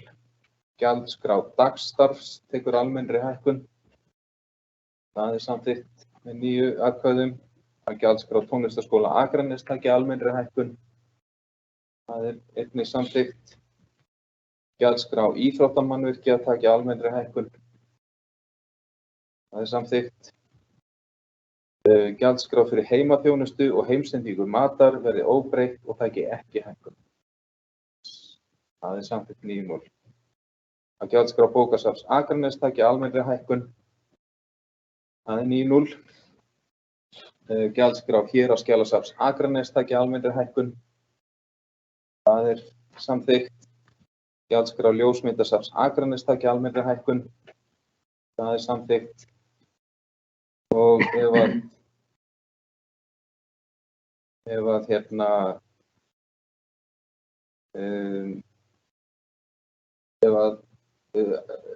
bæjarfulltrúar gera ekki athugasemdir þá ætla ég næst að taka hérna saman 4 gjaldskrár. Þessi tillagan að það taki almennri hækkun. Það eru gjaldskrá ljósmyndasafns Akraness, gjaldskrá byggðasafnsins í Görðum, gjaldskrá hundahald á Akranesi, gjaldskrá kattahald á Akranesi og gjaldskrá Akranesvita. Tillagan sú að allar þessar gjaldskrár taki almennri hækkun. Þessi samþykkja þetta gjör svolítið nokkuð. Það samþykkt 9-0. Að gjaldskrá tjaldsvæðisins á Akranesi verði tekið sértæk ákvörðun í samvinnu við þjónustu veitanda. Þessi samþykkja þetta gjör svolítið merki. Það samþykkt með 9 atkvæðum. Og að lokum gjaldskrá vegna sorphirðu og sorpeyðingar á Akranesi verði óbreytt og taki ekki hækkun. Það samþykkt 9-0. 3. töluliður stjórnmálasamtök á Akranesi 2023. En tillagan þar hljóðar svo að bæjarstjórn Akraneskaupstaðar samþykki með vísan til 5. grein laga nr. 162 frá árinu 2006 að ráðstafa 2 milljónum króna til starfsemi stjórnmálaflokka á Akranesi. Samþykkja þetta gjör svolítið gefamerki. Það samþykkt 9-0. Vilja bæjarfulltrúar tjá sig þessa? Nei. Og þá það að lokum. Þeir sem að samþykkja fjárhagsáætlun Akraneskaupstaðar vegna ársins 2023 og 3 ára áætlun vegna tímabilsins 2024 til 2026 ásamt tillögum gjör svo að gefa merki. Það samþykkt 9-0. Það skal tekið fram að lokum að það mun koma fram í bókun.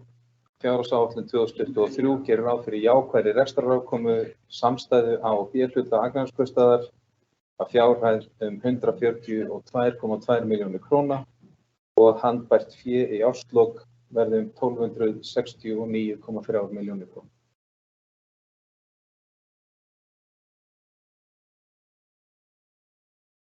Þar með höfum við lokið þeim fundarliðum sem að snúast fjárhagsáætlun og ég óska bæjarfulltrúum til hamingju með það að vera búin að koma þessu í höfn og við erum þá komin með fjárhagsáætlun til þess að leggja grunninn að starfi okkar næsta árið. 15. fundarliður, hann hefur málsnúmeri 22.12.074 fundir bæjarstjórnar og forseti leggur hér fram tillögu frestun fundar bæjarstjórnar sem að samkvæmt fundaáætlun á að vera þann 27. desember næstkomandi. Ég vil geta þess að það hefð fyrir því að bæjarstjórn Akraness fundi aðeins einu sinni í desember ár hvert og verði þessi tillaga samþykkt á því það að næsti fundur bæjarstjórnar verði þá þann 10. janúar næstkomandi. Orðið laust þessa tillögu. Það enginn sem að við ræða það sérstaklega, það byrði þá sem að samþykkja frestun fundar bæjarstjórnar sem að á að vera 27. desember næstkomandi og það gjör svo að gefa merki. Það samþykkt með 9 atkvæði. Það fyrir við í 16. fundarlið. Hann hefur málsnúmer 22.01.002, þetta fundargerðir bæjarráðs á árinu 2022 Lagðar eru fram 3 fundargerðir, númer 3518 frá 24. nóvember síðastliðnum, 3519 frá 1. desember og 3520 frá 8. desember. Og þessar fundargerðir eru í fundargögnum og eru hér lagðar fram og orðið laust þessar fundargerðir bæjarráðs. Bæjarfulltrúi Einar Brandsson fær orðið, gjörðu svo vel.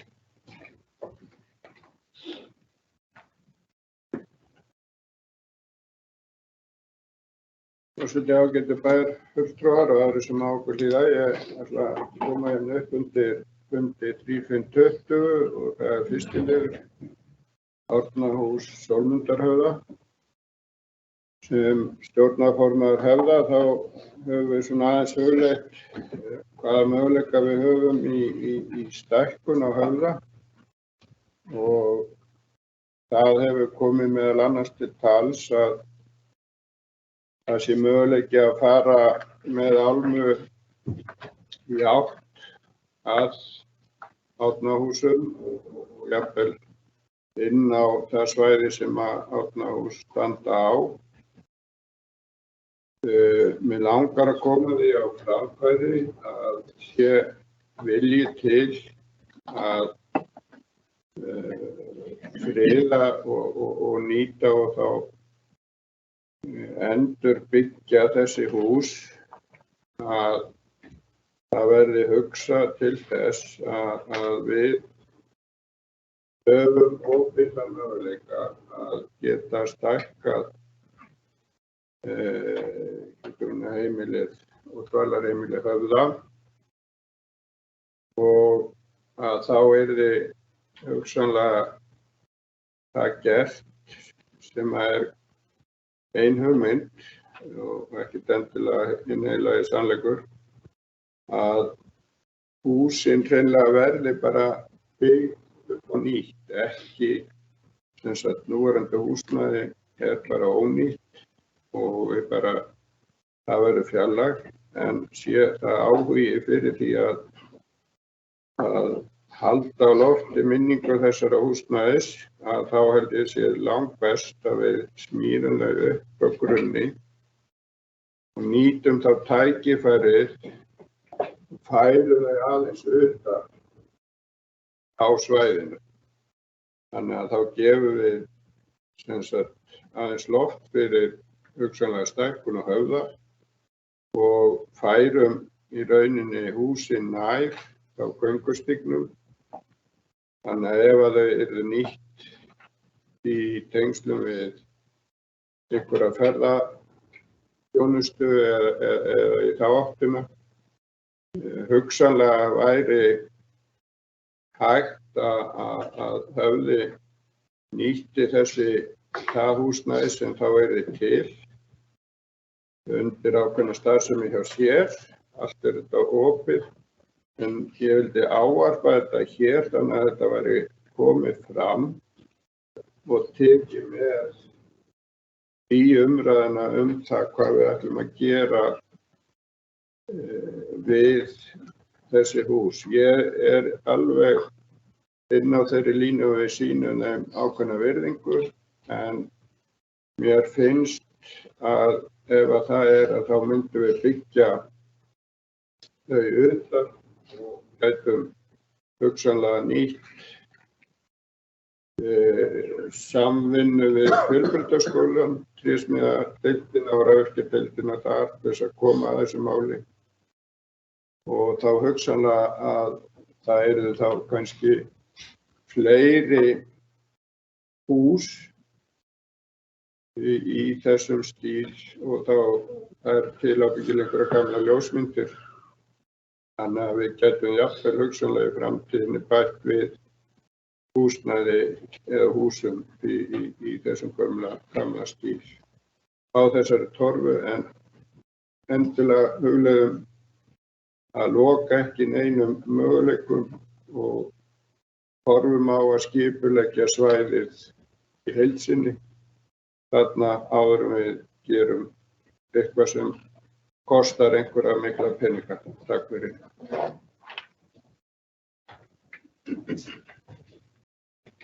Takk fyrir.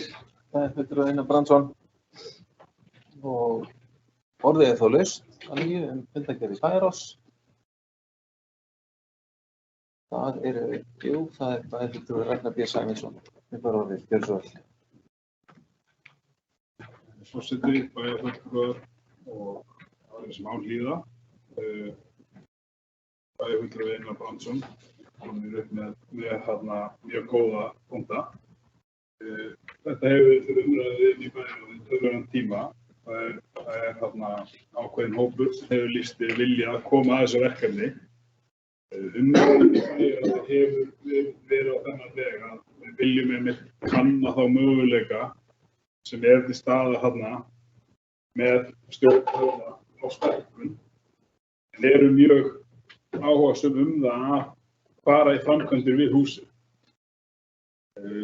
Við þurfum einfaldlega, líkt og bæjarfulltrúinn kom inn á, að sjá eða passa upp á að það sé ekki búið að loka neinum dyrum. Það sé ekki búið að loka fyrir möguleikann á stækkun.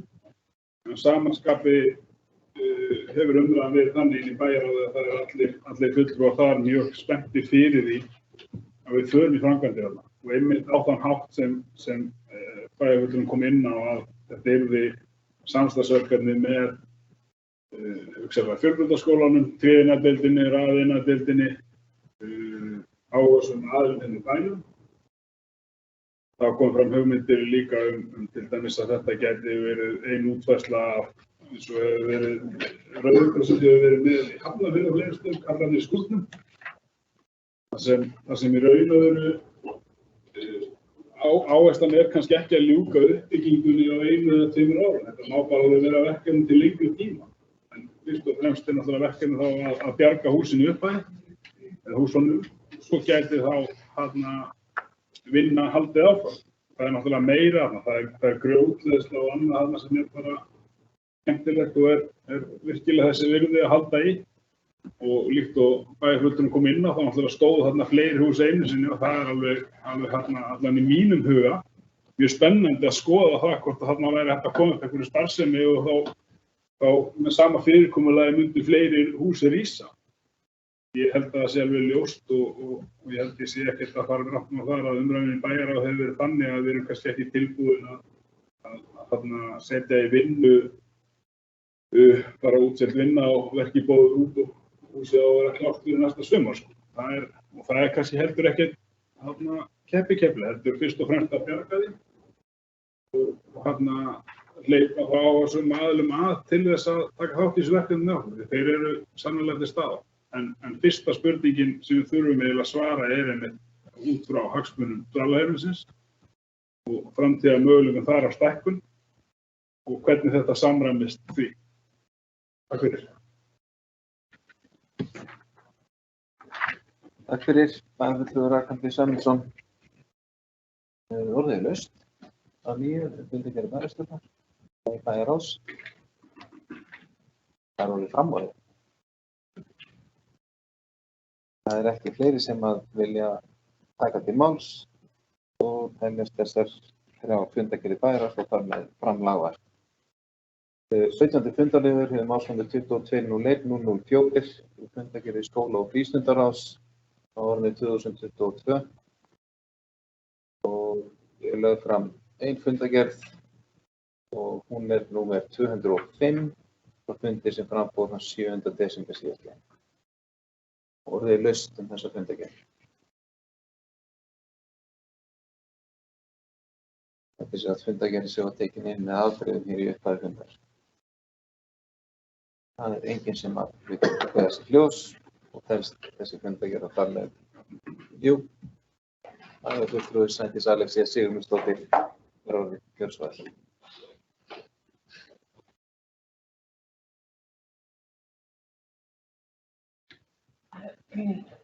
Forseti, bæjarstjóri bæjarfulltrúar sem á hlýða einhverjir hlusta. Langaði bara að koma upp og fagna dagskrálið 2. Varðandi ungmennaráð og þátttöku barna í starfi sveitarfélaga og mér finnst það bara frábært að sjá vinnum strax verið að hafna við það að efla ungmennaráðið hjá okkur og fá þau meira að borðinu í ákvarðanatökum sveitarfélagsins. Langar bara að koma upp og fagna þessu og bara hlakka til að sjá hvað kemur út úr þessu. Takk. Takk fyrir. Bæjarfulltrúi sæti Sara Sigurmundsdóttir. Fleiri sem að óska eftir að ræða fundargerð skóla- og húsnæðisráðs? Svo ekki og þar með telst þessi fundargerð framlögð. 18. fundarliður sem mál númer 22.01.005. Þetta eru fundargerðir skipulags- og umhverfisráðs á árinu 2022 og hér eru lagðar fram tvær fundargerðir, númer 251 frá 28. nóvember síðastliðnum og númer 252 frá 5. desember síðastliðnum. Og orðið er laust þessar tvær fundargerðir skipulags- og umhverfisráðs. Það er enginn sem kveður svo hljóðs. Þar með teljast þessar fundargerðir framlagðar. 19. fundarliður mál númer 22.003. Fundargerðir velferðar- og mannréttindaráðs á árinu 2022. Lögðu fram 193. fundargerð ráðsins frá fundi sem framfór 7. desember síðastliðinn. Orðið er laust þessa fundargerð og bæjarfulltrúi Kristinn Halli Sveinsson fær orðið. Gjörðu svo vel.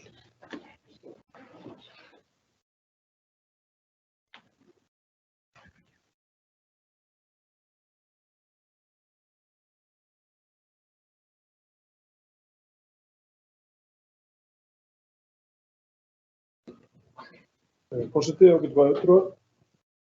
Aðrir sem okkur hlýða. Ég undir fundargerð velferðar- og mannréttindaráðs. Ég ætla bara fyrsti liður sem við höfum svo sem rætt er mjög metnaðarfull kynning á nýju áhaldahúsi, fjölu og vinnurhluta, hluta af vinnurhlutanum sem að ég minnst á áðan. Þetta var lítur út fyrir að vera mjög glæsilegt húsnæði og við erum spennt fyrir að drífa þetta í gang. Síðan það liður 2 sem ég ætlaði aðeins minnast á að staðan eiginlega orðin sú að við þurfum að taka ákvörðun hvort það að gera þessi sálartöku móttöku. Vegna þess að við erum komin með það mikið fjölda af flótafólki á Akranesi að við þurfum annað að taka ákvörðun það hvort við ætlum að ráða sjálf í stöðu verkefnastjóra eða í móttöku flóttafólks eða hvort við ætlum að ganga inn í samninginn og fá þann kostnað greiddan frá ríkinu. Af því að þetta er bara orðið það mikið álag á starfsemi sviðsins auka að við verðum að mæta þeirri vinnu sem þarna fer fram og takast á við það að þetta kostar tíma og athygli starfsfólks hér innan kaupfæris sem að við þurfum þá að mæta með annaðhvort aukinni stöðu frá okkur eða þá að við göngum inn í samninginn frá ríkinu. Þannig að bara því fyrst fyrir því betur sem við getum allavega tekið þessa kynningu sem við óskum eftir á félags- og vinnumarkaðsráðuneytinu varðandi þátttöku ríkisins. Takk fyrir.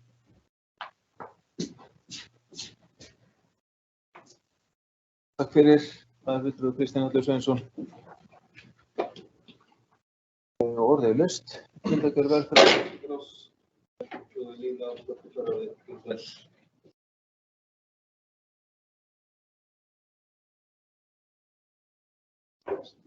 Bæjarstjóri, bæjarfulltrúar, aðrir sem okkur hlýða. Ég vildi nú bara koma örstutt inn, fylgja eftir og svara bæjarfulltrúi sem það stendur til að fjalla samræmda móttöku flóttafólks á næsta bæjarfundi, síðasta bæjarfundi ársins í 15.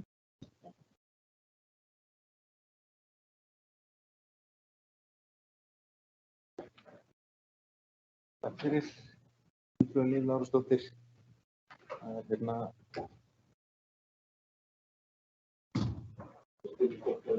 við þurfum ekki bara aðeins að bera okkur saman, bæjarráð og velferðar- og mannréttindaráð. Og svona lítur út eins og málið sé í meðferðum í báðum ráðum. Þannig að ef við getum fengið þessa kynningu sem velferðar- og mannréttindaráð óskað eftir að kannski hægt að taka hana í stærri hópi. Við fáum þetta bara almennilega inn til okkar. Og tek undir það með sem að bæjarfulltrúi Kristján Haddur sagði að það er mikilvægt fyrir okkur að standa vel að þessu verkefni og þetta kostar tíma og athygli og þegar að ríkið er að bjóða liðsinni í gegnum þennan samning þá að sjálfsögðu eigum við að fylgja því eftir og skoða það til enda. Fleiri sem að óska eftir að ræða fundargerð velferðar- og mannréttindaráðs. Bæjarfulltrúi Einar Brandsson, gjörðu svo vel.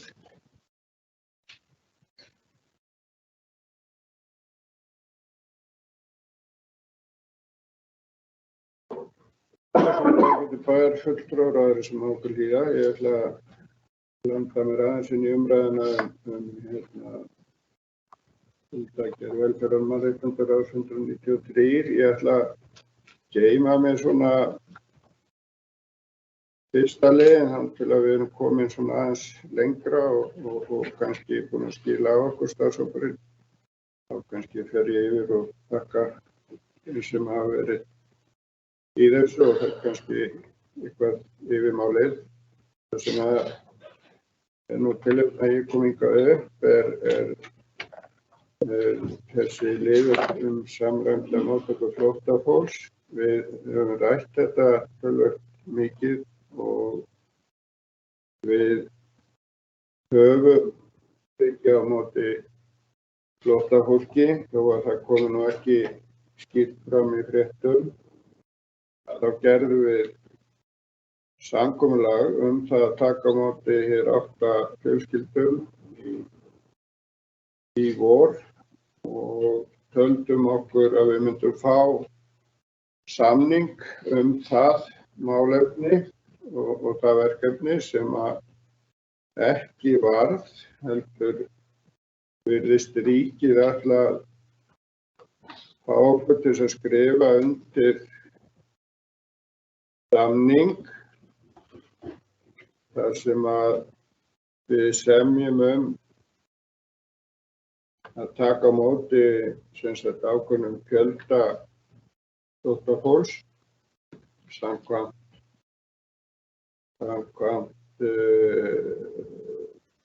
því sem er þá vísað hingað af fjölmenningarsetri sem að mér skilst að ég að sjá það. Vandamálið við það að í mínum huga ef við gerum svona samning sem að í sjálfu sér er ekki kannski stór mál ef að við getum tryggt að það sem er sami standard. Það er skýrt í þessu samningum að við fáum breytt ákveðnar upphæðir fyrir ákveðna þjónustu sem að gera okkur það kleift að ráða fólk í þá þjónustu sem okkur ber að inna af hendi, hvort sem að við skrifum undir samningin eða ekki, ef að þessir einstaklingar flytja í sveitarfélagi hjá okkur. Þannig að það sé alveg skýrt að það er hverjum og einum af þessum einstaklingum frjálst ef að þeir koma hér sem flóttamenn í dag að koma hingað og setjast í það ef þeir finna sér húsnæði. Vandamáli verður þá hluti sem að kemur á eigin vegum að ef að ég er hér með minnisblað sem að verður lagt fyrir stjórnarfund sambandsins á miðvikudaginn, hvet kannski bæjarráð til þess að útvega sér það, veit ekki hvort ég má veitni í þetta eða ekki því að fundurinn hefur ekki farið fram. Kannski verði settur í straff og fæ ekki aðgang á fundargáttinni. En ef ég skil það rétt að þá gilda greiðslurnar fyrir á einstaklinga sem að ræðir í samningnum.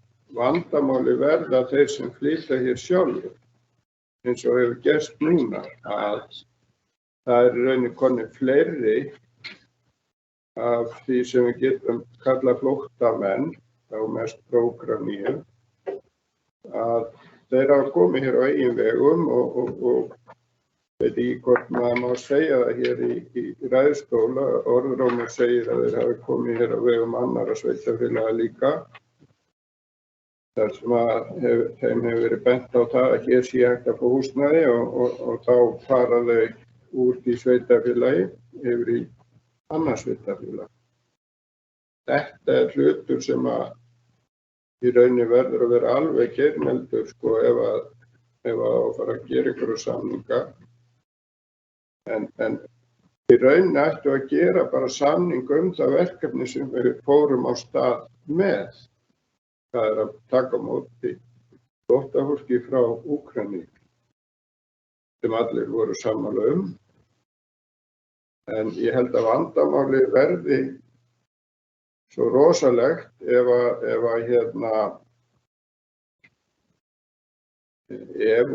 það er ekkert vandamáli bara vex því að fólkinu fjölgar, það kemur hingað hvort sem að við viljum eða ekki.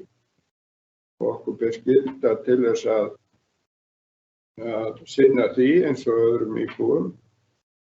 Það sem að mér þykir verst er að ríkið í rauninni einhvern veginn að notfæra sér, finnst mér ástandið, til þess að fá okkur til að skrifa undir einhvern annan samning heldur en við fórum að með verkefni.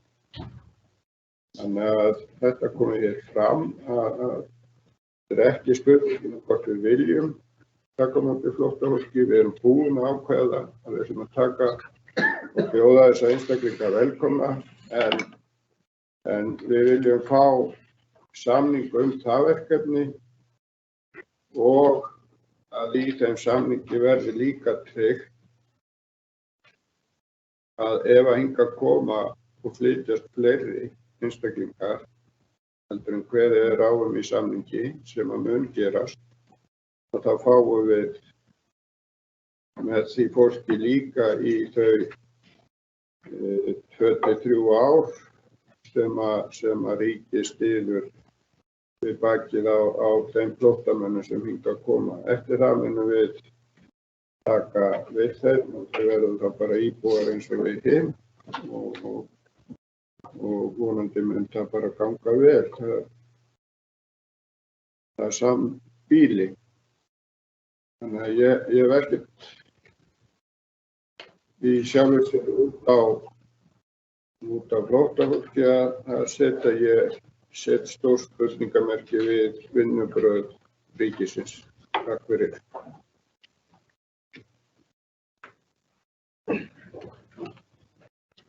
Takk fyrir bæjarfulltrúi Einar Brandsson og næstur á mælendaskrá er bæjarfulltrúi Kristín Höllu Sveinsson. Gjörðu svo vel.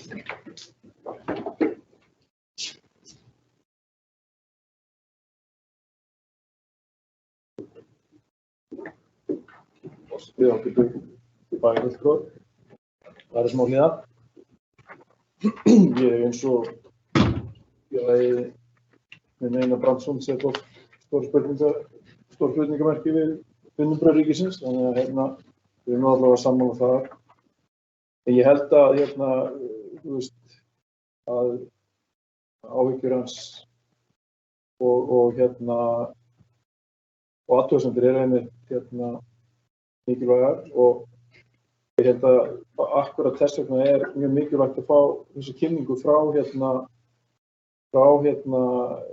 ríkinu varðandi túlkun á þessum samningi. Þess að ég satt fund með þeim í haust og minn skilningur var sá að þeir sem væri komnir hingað á eigin vegum myndu við gætum látið þá ganga inn í samningi. Þannig að það bara mjög gott einmitt að við setjumst niður með þeim hjá í ráðuneytinu og fáum sameiginlega skilning á hvernig útfærslan hvað þeir borga fyrir, hvað við borgum fyrir. Ríkið náttúrulega borgar eins og bæjarfulltrúi Einar Brandsson minntist á kostnað sveitarfélagsins fyrstu 2 árin sem tökum við ef að það kostnaður mikið af þessu fólki bara komið í vinnu og bara orðnir þegnar á vinnumarkaði og standa sig vel. Að við þurfum bara að vita hver skilningur sveitarfélagsins og ríkisins á skyldum og kostnaði sem fellur hvor megin.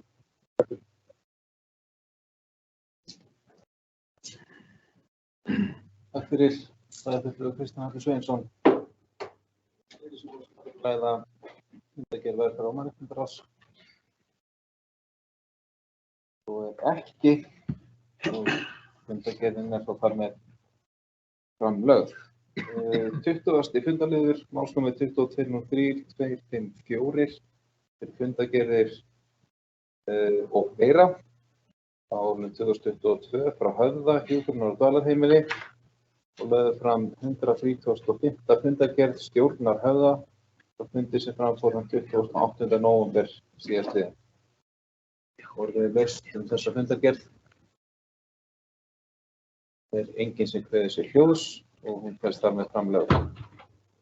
21. fundarliður, málsnúmer 2201-057 fyrir fundargerðir og tilkynningar frá Sambandi íslenskra sveitarfélaga á árinu 2022 og hér lögð fram fundargerð 915. fundar stjórnar Sambands íslenskra sveitarfélaga sem haldið var föstudaginn 25. nóvember síðastliðinn. Laust þessa fundargerð. Það enginn sem við ræða hana og þess þar með framlögð. 20. og annar fundarliður, málsnúmer 2203-045, fundargerðir frá Orkuveitu Reykjavíkur á árinu 2022.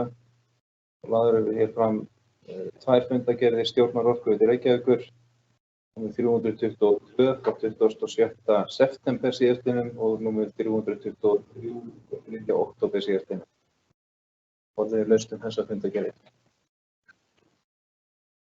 Það enginn sem kveður sér hljóðs, teljast þær þar með framlagðar. 23. fundarliður, málsnúmer 2201-046, fundargerðir árinu 2022 frá Heilbrigðisnefnd Vesturlands og fylgiskjöl. Lögðu fram fundargerð 170. og 9. fundar Heilbrigðisnefndar Vesturlands á 7. desember síðastliðinn. Orðið laust þessa fundargerð. Það enginn sem kveður sér hljóðs og telst fundargerðin þá þar með framlögð.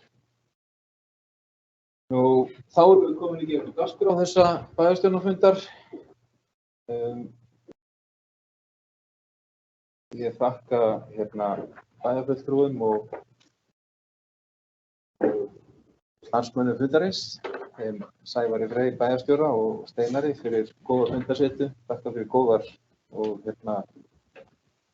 ákvæðar og uppbyggjandi umræður sem ég tel alveg óhætt að segja að við höfum átt hérna á þessum bæjarstjórnarfundi. Þar sem þetta síðasti fundur bæjarstjórnar á árinu, þá vil ég nota tækifærið og óska bæjarfulltrúum og fjölskyldum þeirra sem og öllum bæjarbúum gleðilegra jóla, farsældar á komandi ári.